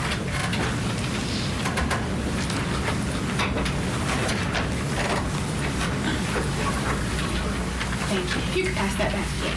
Thank you. So, Agent Sane, what evidence did you receive to make that firearms report? I received a Ruger EC9S 9mm Luger pistol, a magazine and some cartridges. And then I also received 7 9mm cartridge cases from a crime scene. And I received 6 bullets from the Shelby County from the medical examiner's office. And who did you receive all of that from? It was received from Chris Roberts from Collierville PD. Okay. Do you remember the date that you received all of that? April 10th of 2019. Agent Stan, I'm going to pass you what has previously been marked as Exhibit 3.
If you could open that up and tell us what you see.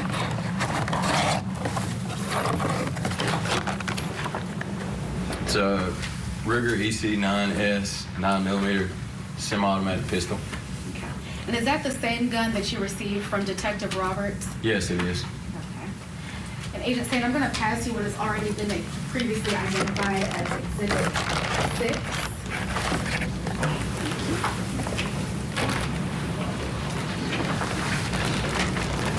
And what do you see? Evidence received from at the TBI crime lab with my markings on it, my evidence tape, and it's the evidence examined and reflected in this report. And for all of that evidence that we just went through, were you able to analyze all of it? Yes. And did you compare the Ruger handgun to the bullets and casings that are in there? Yes, I did. Okay. And the bullets and casings, were they found on the scene and from the medical examiner? According to the submittal form, yes, they were. Okay. And could you walk us through what you did when you examined them? Yes. Can we just talk about, in general, the firearms? And so in the laboratory, we take the firearm. If there's a firearm in question, take it in the laboratory to examine it. So I would do test fires. Take that firearm, and we have a tank in the laboratory full of water. And it's a stainless steel tank. Shoot that firearm into that tank and collect known bullets and cartridge cases that were fired in that gun. So those are my knowns. I know what those have. I look at those under a comparison microscope to look at the individual characteristics or the mechanical fingerprint of that firearm that were left and impressed and scratched upon those cartridge cases and bullets by that particular firearm. If I have evidence pieces such as these, bullets and cartridge cases, I take those and compare those under a comparison microscope to see if they have those same individual characteristics as the known test fires from that particular firearm. I look at those under the comparison microscope. All right, the final witness for the state of Tennessee on the stand. We'll get a break and get you back in for more testimony. Plus, testimony now underway in our newest live trial for a man accused of beating to death 4 people with a metal pipe. Matt Johnson is going to join us with an update when we return. Stay with us.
Thank you.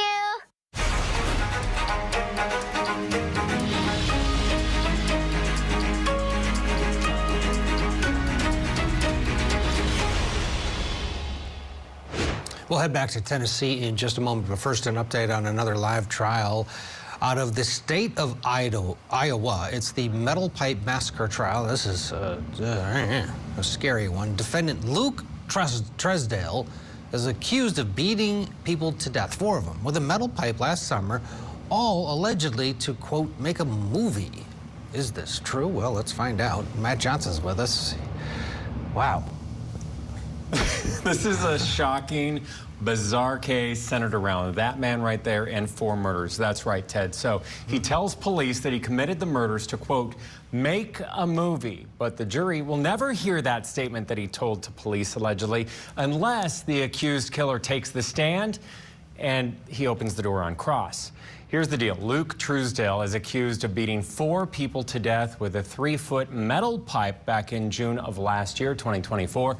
Prosecutors described the murders as a bloody ambush, but the defense claims that the state can't prove that he did the crime. Before we get into today's testimony, today is day 1 of our first witness, let's take a look back at some opening statements. Take a look. Exactly how does one person take the life of 4 individuals? Simple. Ambush. They didn't see it coming. That's what's going to be shown to you throughout this trial. That on June 5th of 2024, one person, Luke Truesdale, the defendant, brutally beat, bashed, and destroyed the lives of Ramondas Cooper, Amanda Parker, Brent Brown, and Kiana O'Brien. We will not see is Luke Truesdale arguing or even fighting with anyone that day. And despite the cameras, you will not see who committed this attack. Both sides laying out their case there to this jury yesterday. Prosecutors also warned the jury of 5 men and 9 women, that includes the alternates, that this is going to be both a disturbing case, one with shocking evidence, and they described the crime scene photos as gruesome. And that's what this jury is going to have to endure. Imagine. I mean, the crime scene photos, we have 4 victims and a metal pipe. Day 2 is today. Day 2 is today, but it's the first day of testimony. And right out the gate, we had Matthew Brown, the brother of one of the 4 victims who lived on the property with his father. The father is disabled, owns the property. He described getting a frightening call from his dad after the murders. Listen to this. Based off of hearing your father's voice and information that there's people hurt, did you take it serious? Very. Were you alarmed or concerned by this phone call? Yes. Did it seem out of the ordinary? Very much, yes. So what'd you do when you got this phone call? I panicked and I flew out there as fast as I could from work. You said you panicked. Why did you panic? His voice, I've never heard anything like it.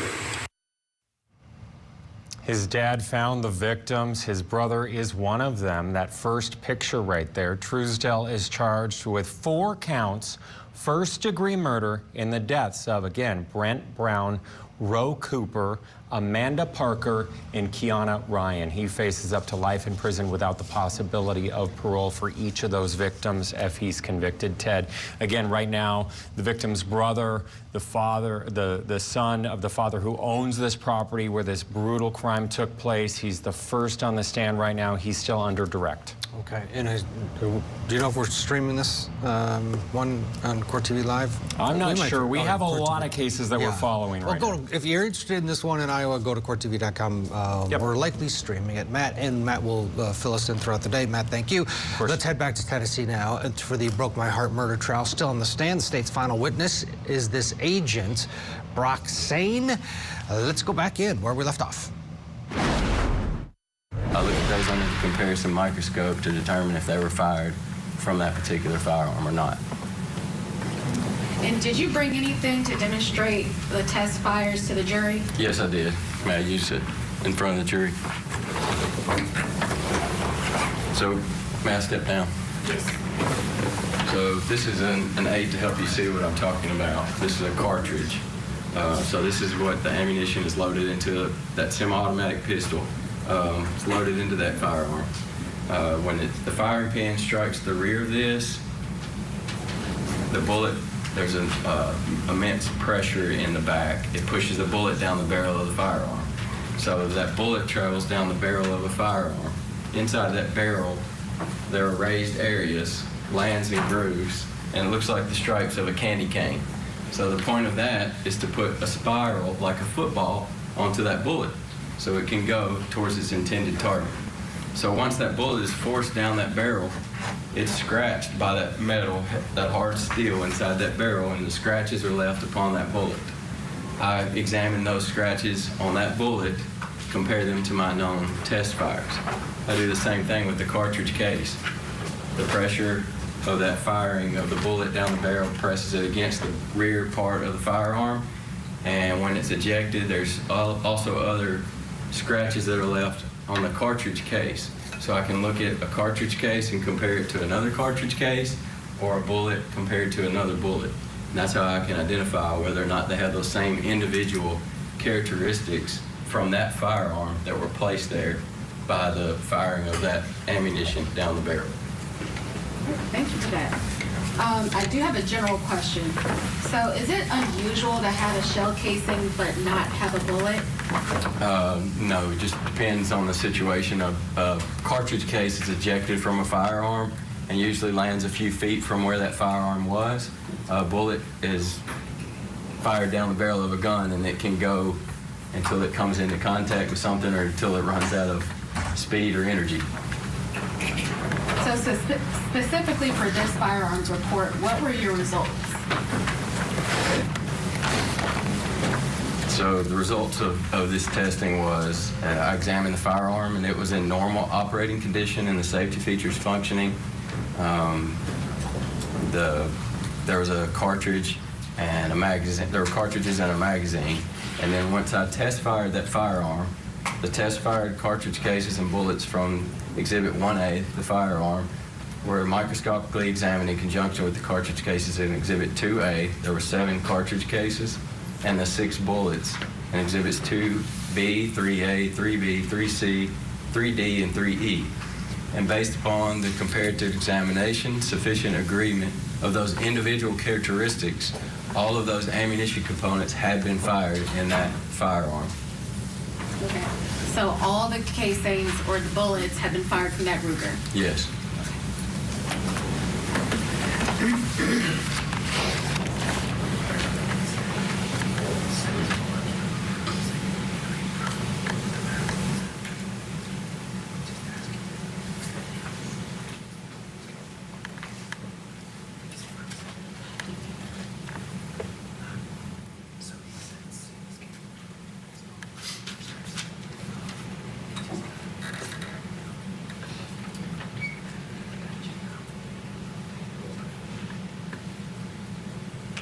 So if you could take a look at your report one more time. How many bullets came from the medical examiner, and were there any other bullets found in the scene? I received 6 bullets.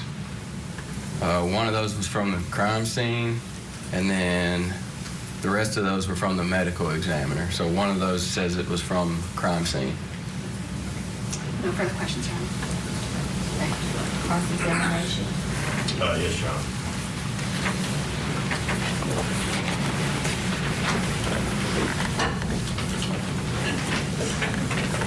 Good morning. The detective side, not detective. Agent side. Agent side. That's fine. Special agent side. Yes, sir. I just have a few questions for you. So you were asked to, as you described, you were asked to examine these bullets, and this they came from this Luger, correct? Yes, I was asked to examine the firearm and compare it to those pieces of evidence, cartridge cases and bullets. Yes. And that Ruger, that's a 9mm, correct? That's correct. And it's relatively small. Yes, it is. You examine a lot of different types of weapons, correct? Yes. And a 9mm, is that a fairly common weapon? Yes, it's, I would say, one of the most common firearms that I examined. A lot of law enforcement carry 9mm weapons. A lot of law enforcement does, yes. And this particular one is relatively small in size, correct? Yes. And were the bullets that were fired from it small in size? They're the same as all 9mm. Okay. And you're not here today to offer to this jury that you knew what happened between Brodus Perry and my client LaTosha Daniels, are you? No, I do not. Your main thing that you're here to testify about today is that you examined those bullets, you examined the gun, correct? Correct. You tested the bullets. Yes. And just to tell us that you can say that those bullets came from that gun. That is correct. And that's the extent of your testimony, and that's the extent of your involvement in this case. That is. Okay.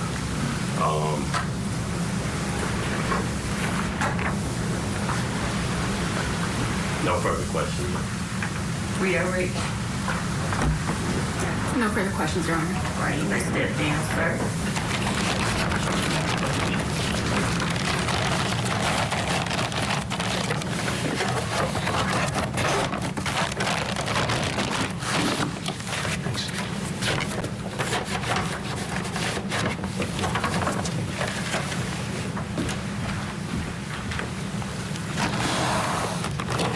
Statement calling these witnesses.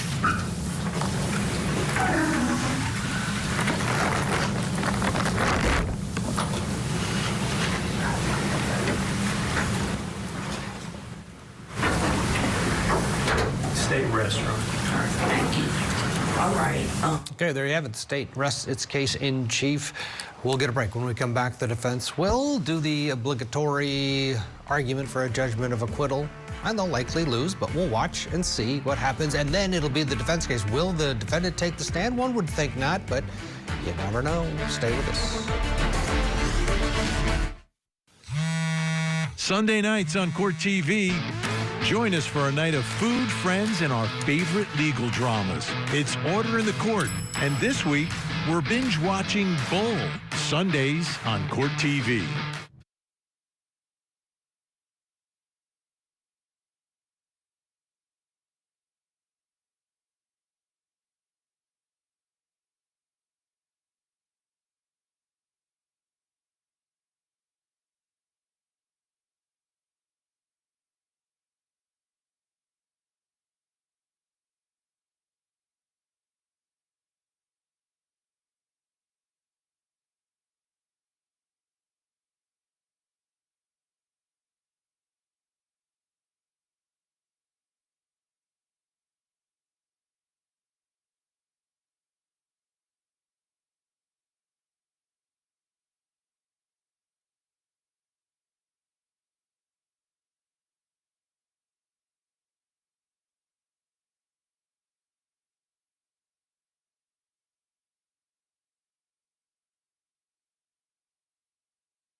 Let's head back to Memphis, Tennessee. We've been watching the Broke My Heart murder trial. Latasha Daniels is charged with first-degree murder after allegedly attacking a pastor, Brodus Perry, and his wife, Tabitha. Police say that as Daniels was leaving Perry's home after a visit, she pulled out a gun and began to shoot Perry several times. Perry's wife said that Daniels repeatedly said, "You broke my heart," while she was shooting.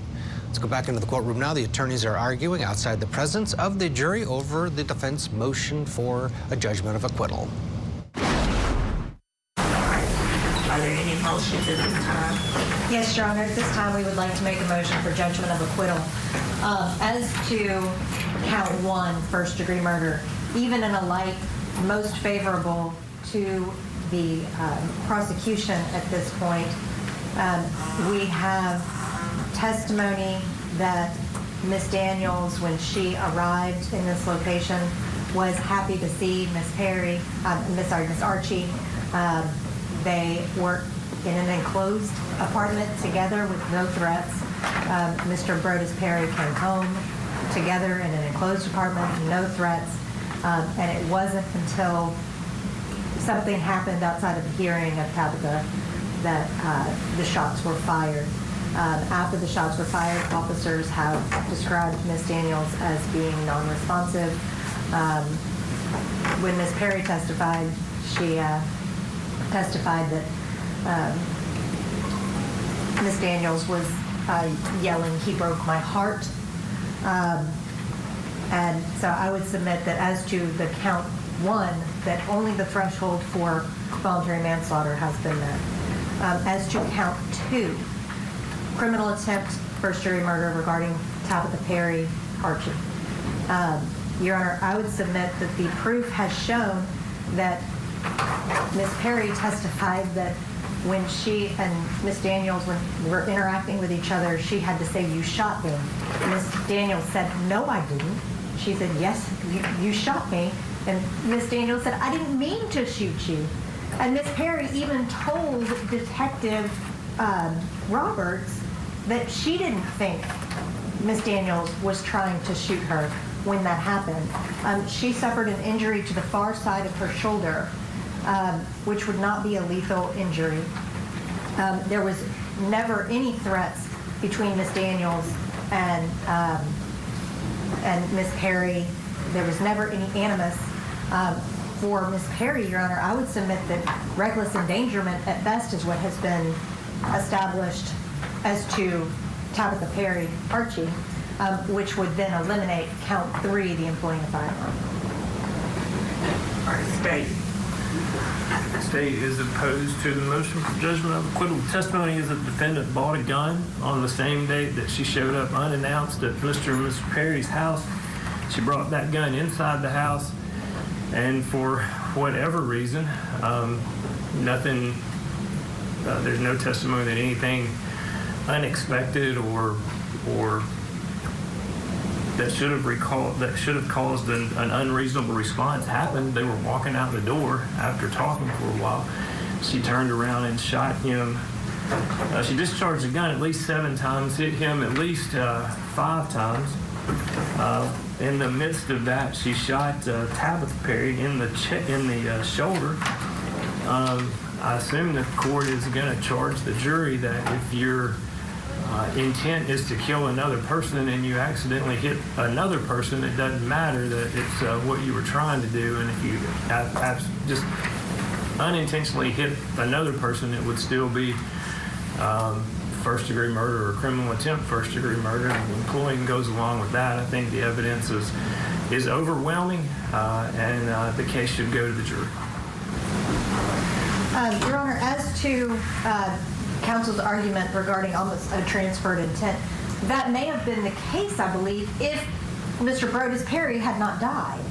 But then to say she killed Brodus Perry, and in trying to kill Brodus Perry, she shot Tabitha Perry, that becomes a reckless action. The intent is here.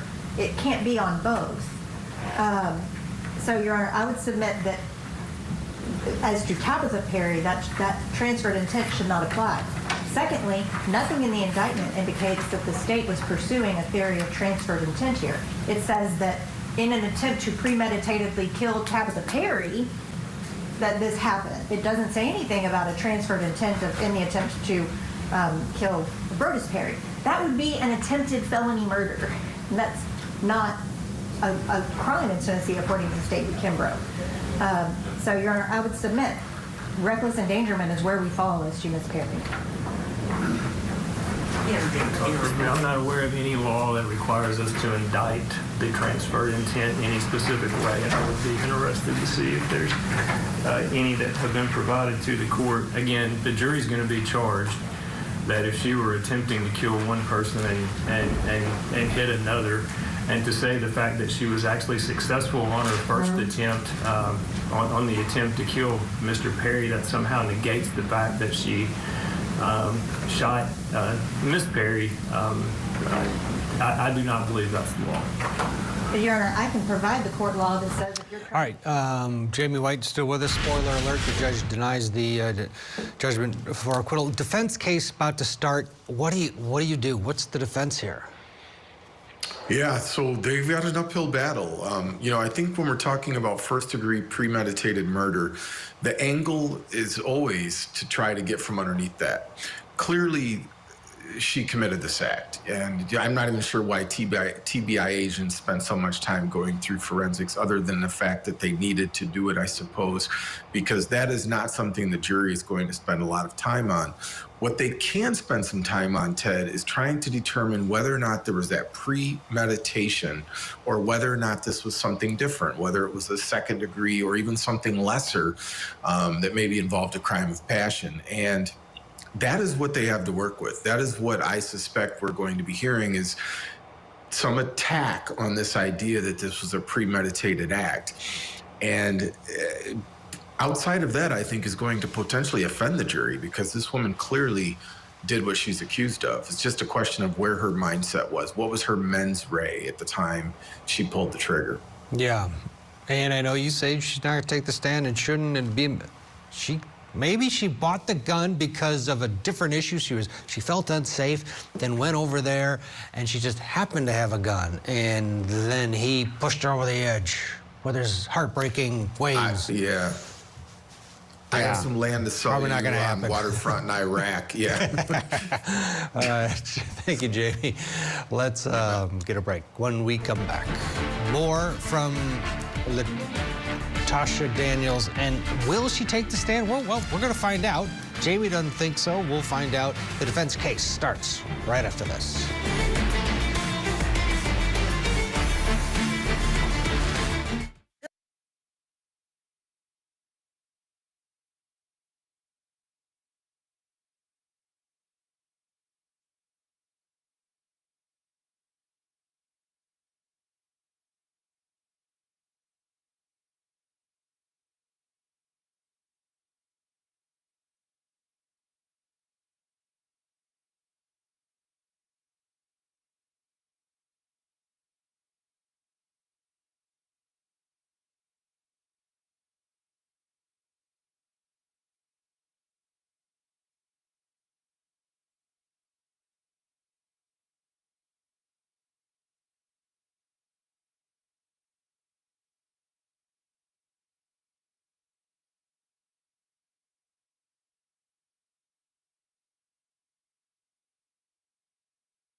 Welcome back to Court TV Live, along with Julia Janae. I'm Ted Rollins. Good to be with you. We're in Tennessee today. The state just rested its case in the Broke My Heart murder trial. So now we're waiting with a little bit of a delay in the courtroom while the defense confers with their next first witness. Will that witness be the defendant, Latasha Daniels? We'll find out. She's accused of fatally shooting her married boyfriend and injuring his wife back in 2019. Yeah, the prosecution says that Daniels and Perry, they had been having an affair back when they all lived in Arkansas, and then they moved to Tennessee, and that he brought her to Tennessee with them and wanted to continue this relationship. But the day in question, he broke things off with Daniels, and her reaction to that was fatal. But her defense says that this is not something that was first-degree intentional murder, as she's charged, and it's something lesser. And let's go into court now. The defense is arguing for a judgment of acquittal on some of those charges.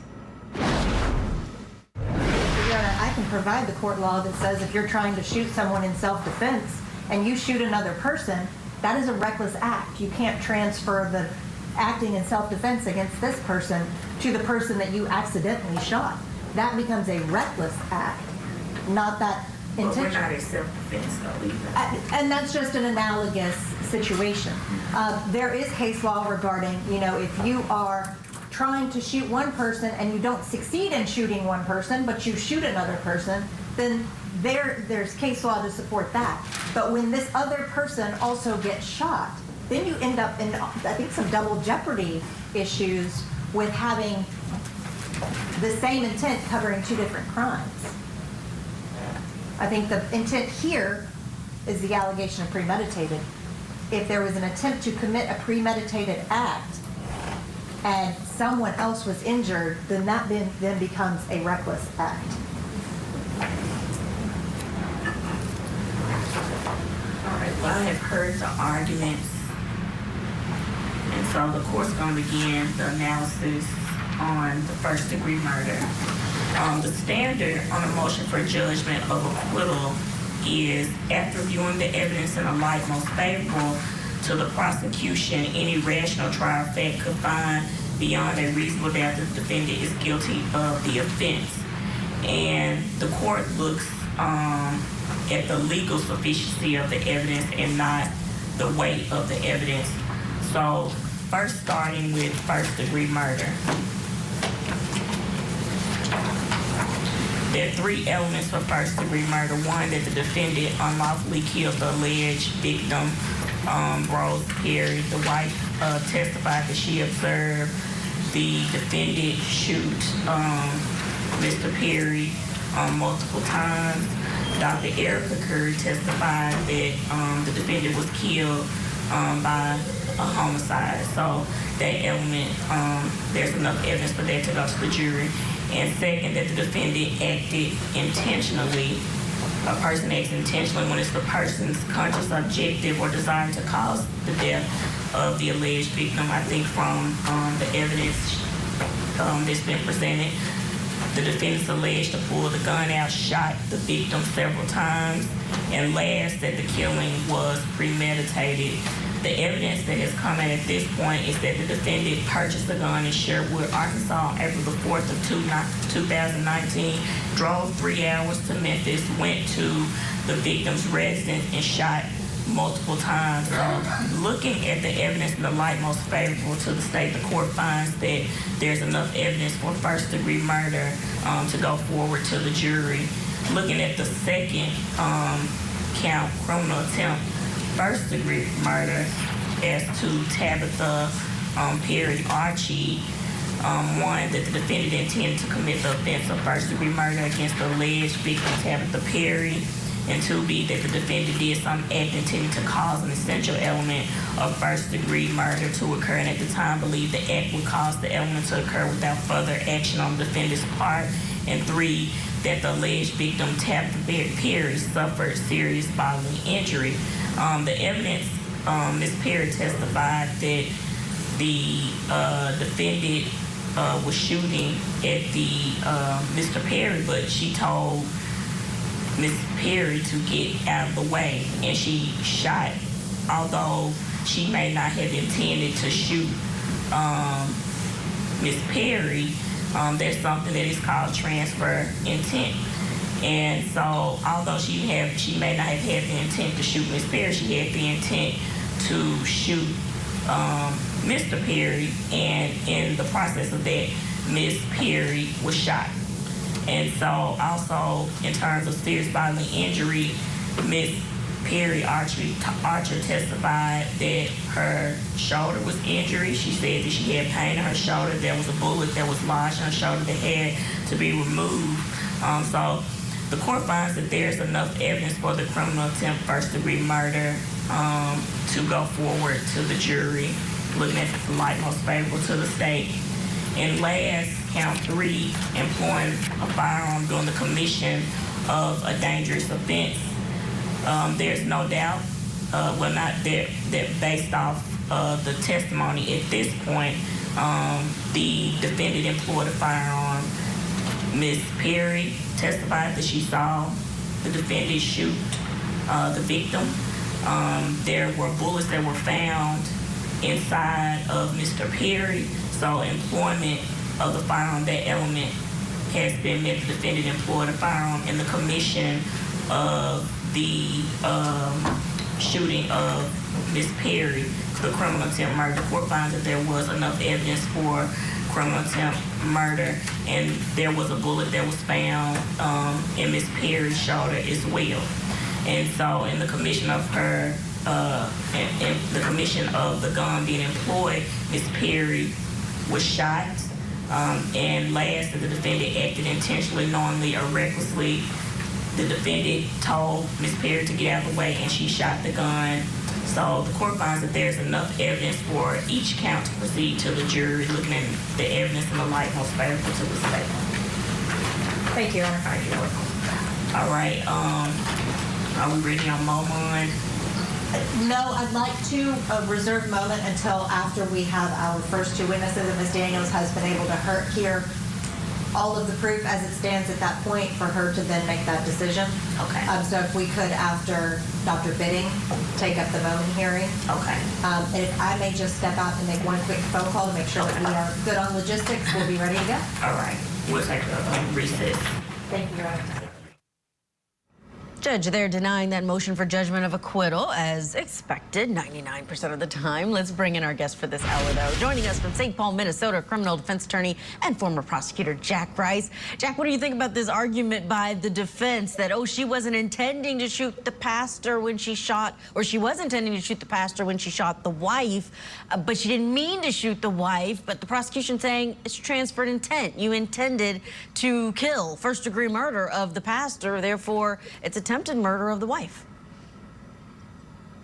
Well, I mean, I understand the desire when at the end of the state's case, we always see the defense come up and do this. And, you know, sometimes what it is it's a Hail Mary of sorts. You want to see if there's something missing, because when we think about these, you always have to look at these from the perspective of the elements of the charge. And there are some times when you have everything that's very, very strong, but there might be one element that might be lacking. Sometimes it's, and I've seen this before, where it's something like jurisdiction. Somebody never actually said it happened in Jacksonville.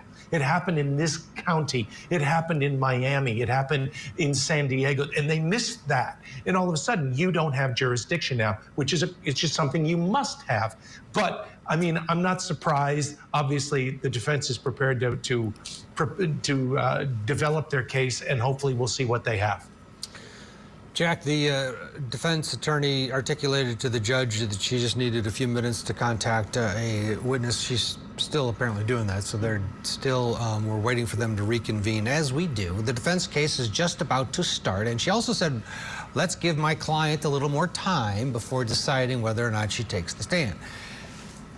One would think you don't want her to take the stand, but on the other hand, she bought the gun the day before. There's a mountain of evidence here. You've got the surviving eyewitness that says, yeah, she shot him. Maybe that's a Hail Mary as well that should be thrown at this juncture. Boy, Ted, when we think about whether you put your client on the stand, this is a conversation I will have with clients months before. This isn't just happening while we're waiting for the state to finish their case. It's not about assessing it always, but sometimes it goes right up until that space where they decide whether they're going to take the stand. Because there are times where what I'm watching for is I'm looking for what it is that the state has presented, and is there any other way to get a piece of evidence before this jury except my client? Because every time you put your client on the stand, what you're talking about is exposure. You're talking about the potential, not just of me doing a direct examination, which I can take a long time to prepare and say, let's work through this story, this narrative that we want to present to the jury. That's not my concern as a defense attorney. My concern is when the prosecution starts to gut me like a fish during cross, and they're going after my client and driving them down a path that they may not be prepared to go down. That's also something I have to prepare for. And you have to sit back and simply assess, is my client capable of this? Can they do it? Sometimes they can, sometimes they can't. Jack, is it similar to self-defense? And just to let our viewers know in real time, they are not back from court. The judge is actually hearing another case while they're taking that break for the phone call. But when we have a self-defense case where that's the argument, we say that the defendant has to take the stand in order to even get that in, for the jury to understand why they feared for their life. Here we have this heat of passion or passion killing, lesser type of homicide case. Who else can talk about her break from reality or her rage against this pastor for what he was doing to her romantically other than the defendant? Nobody.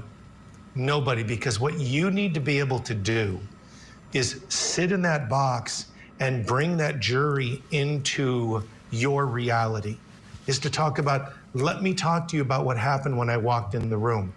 What is it that I saw? What is it that I felt? What is it that compelled me, drove me to make the decisions that I did?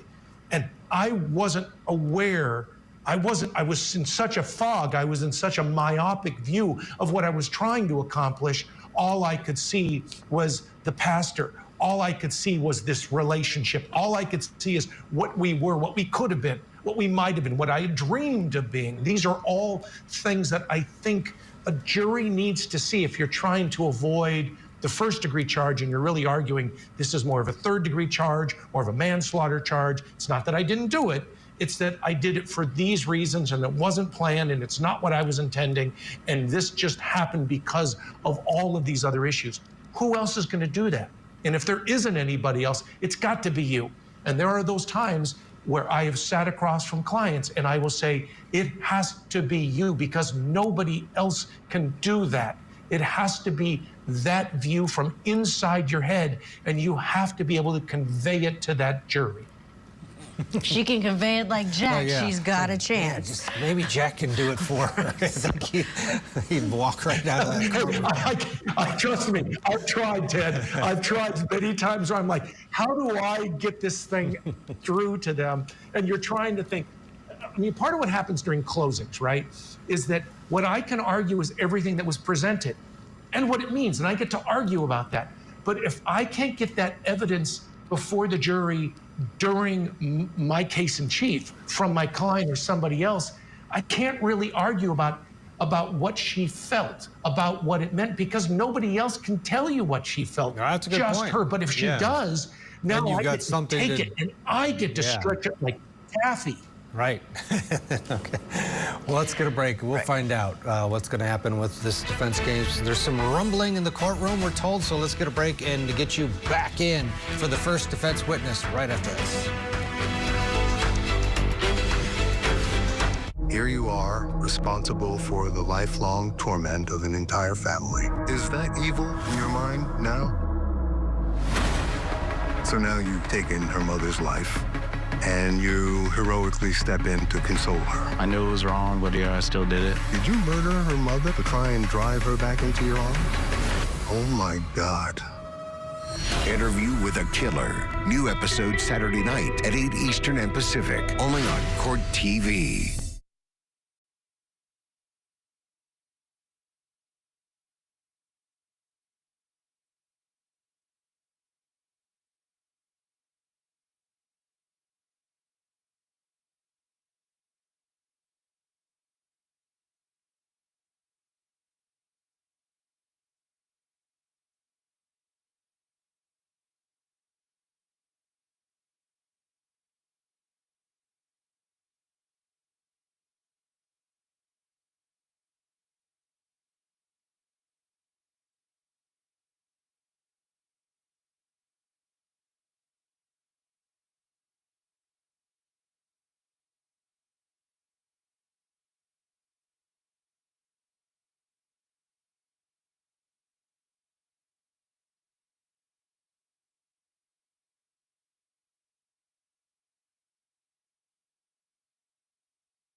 All right, let's head back to Tennessee now, where the defense case is just beginning on behalf of Latasha Daniels in the Broke My Heart murder trial. And we could be hearing from the defendant. The case is theirs now. She is accused of fatally shooting her married boyfriend, who was a pastor, and injuring his wife back in April of 2019. The prosecution says she drove from her home in Arkansas to Tennessee in order to confront Perry after he broke up with her that day. The defense says Daniels never intended to shoot them, gone there actually only after Perry promised that they could come clean and tell his wife all about their relationship. They do it together. Let's go back into the courtroom now. First witness for the defense has taken the stand. This is an officer by the name of Ryan Dunlap. Ryan Dunlap, R-Y-A-N-D-U-N-L-A-P. Officer, Officer, yes. where are you currently employed? Collierville Police Department. Were you also employed there on April the 4th of 2019? I was. How long have you been with Collierville? Since 2017. Okay. I want to take you back to April the 4th of 2019. Do you remember that day? I do. Okay. Did you go to an apartment complex in Collierville? I did. And why did you go to that apartment complex? We received a shots fired call. When you went to the apartment complex, you went up, did you go up some stairs? I did. And then towards an apartment? Yes. If I may, Your Honor, publish part of Cumulative Exhibit 12. Yes. Officer Dunlap, is this the apartment that you responded to? Yes, it looks like it. Okay. Now, I want to ask you about where you were in relation to where this picture is taken when you responded. Where were you standing? Outside the doorway, probably 5 to 10 feet from the actual doorway. Okay, so you actually could have taken that picture from where you were standing? Yes. Okay. When you responded on the scene, did you see anyone? I saw Officer Draper and Officer McClain talking to an individual on the bottom floor. And then Okay. they went upstairs and I followed them. And that was another tenant of the building? Yes. And after that conversation, y'all went upstairs? Yes. When you went to the apartment, did you see anyone inside the apartment? Yes, I saw 3 individuals. 2 were laying on the ground and 1 was standing behind them holding a gun. Okay, and that was a man and a woman on the ground Yes. and a woman standing. Yes. And that was Latasha Daniels that was standing. Yes, ma'am. When you saw Miss Daniels, she had a weapon in her hand? She did. Do you remember seeing that? I do. Did anyone give her any verbal commands about putting the gun down? Yes. Do you remember how long you were at that door? I do not recall. As people were giving her these verbal commands, do you recall what you saw Miss Daniels doing? Just standing there, staring at us. Did she seem responsive to you? No.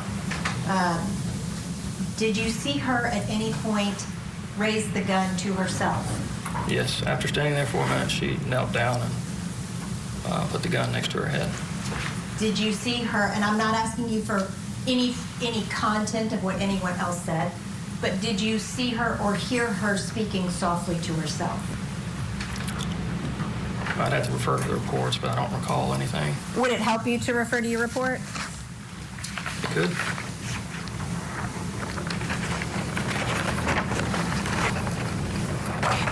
Your Honor, may I approach the witness? Yes.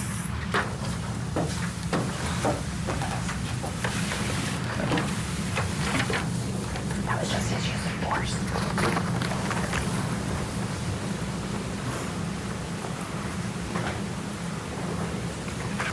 In my report, it states that she stated that she had ruined her life. Well, and I don't want you to say what anybody said. Do you remember hearing her speaking to herself? I said, I can't recall. Did you note that she was? I did note that yes, she was speaking. That she was speaking softly, and that she was not really communicating with y'all. Correct. And during this interaction, y'all were yelling at her, right? I need Yes, to sorry. Thank you. Court reporter's taking everything down that we say. Gotcha. And as you were yelling at her, she was not really registering what you were yelling. Is that a fair assessment of what you saw? I guess so. Now, at some point, you said you saw her put the gun to her head. Yes, Do you remember seeing that? I do. When you saw that, could you see the gun?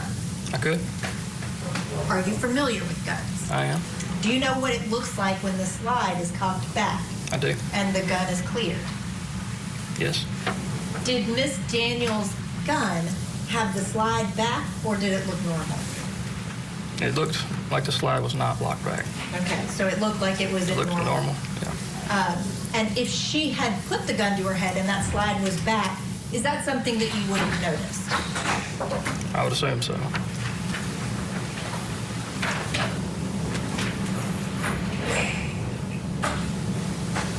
At some point during this interaction,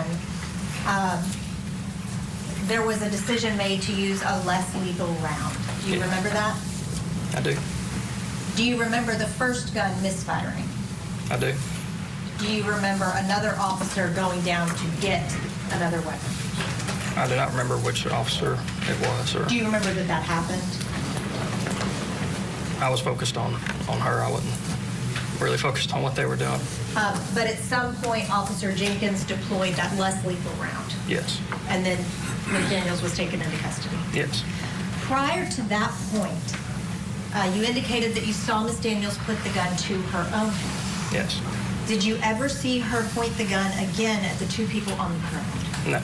At any point did Ms. Daniels point the gun at the officers? No. At any point did she threaten the officers? No. At that point in time, did y'all deem her to be a threat to herself? Yes. If I may, Your Honor, just a moment. That's all I have, Your Honor. It's cross-examination.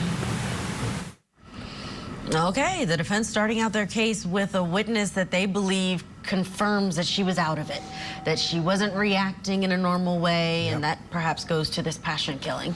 And another thing you think about, good on them that she's still alive. You know, she's holding this gun, not listening to their commands to drop the gun, and you know, you see a lot of cases where that doesn't end very well. They use a non-lethal gun, and we don't usually see that in these cases.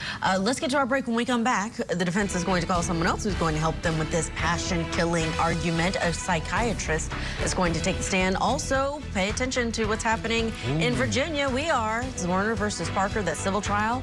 5 hours and counting. Man, wonder how long they got. Kelly Craft's going to join us live with an update.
so I'm back in session. You may be seated. All right, good afternoon, everyone. I understand the jury has a verdict. The order of things will be as follows. I will bring the jury in, and I'm admonishing everyone in the courtroom that I will not tolerate nor have any outbursts. This is a very important case to both sides, and the dignity of this courtroom has been upheld throughout this trial, and I appreciate that from both sides and the parties and everyone who has been here for the past 2 weeks, and I expect that to continue. If there are any outbursts, you will be immediately taken outside the courtroom and left to not listen anymore. So please, no outbursts. My clerk will take the verdict. She will then read it, and then we will have and hear any motions at that time. You may bring in the jury.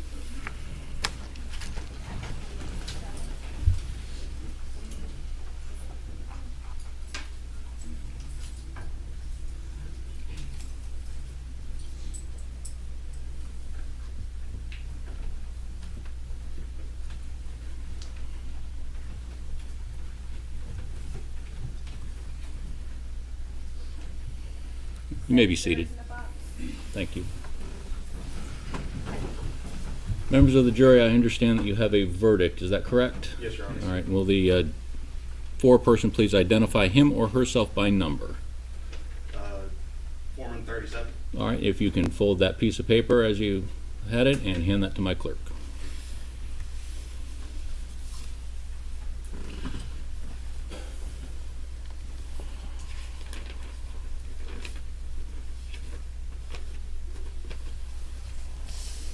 Madam Clerk, will you please read the verdict? We, the jury, on the issues joined, find in favor of the plaintiff, Abigail Zwerner, and assess her damages at $10 million. The award interest beginning on June 1st, 2024. Thank you, Madam Clerk. Any requests from the plaintiff? No, Your Honor.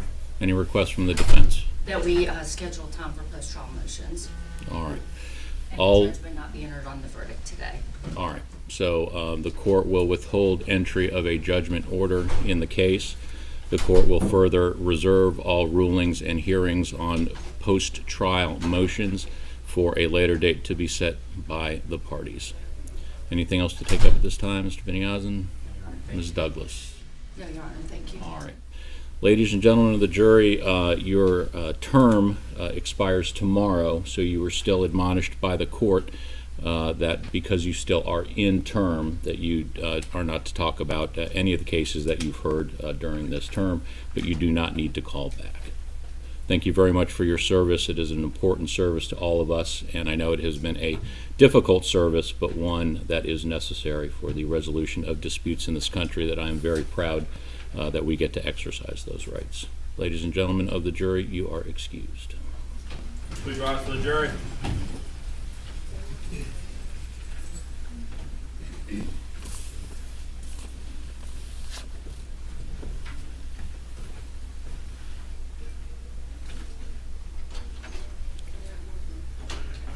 You may be seated. All right. The plaintiff and her attorneys are excused, as is the defendant and her attorney as well. You may follow, if you so desire, my bailiff.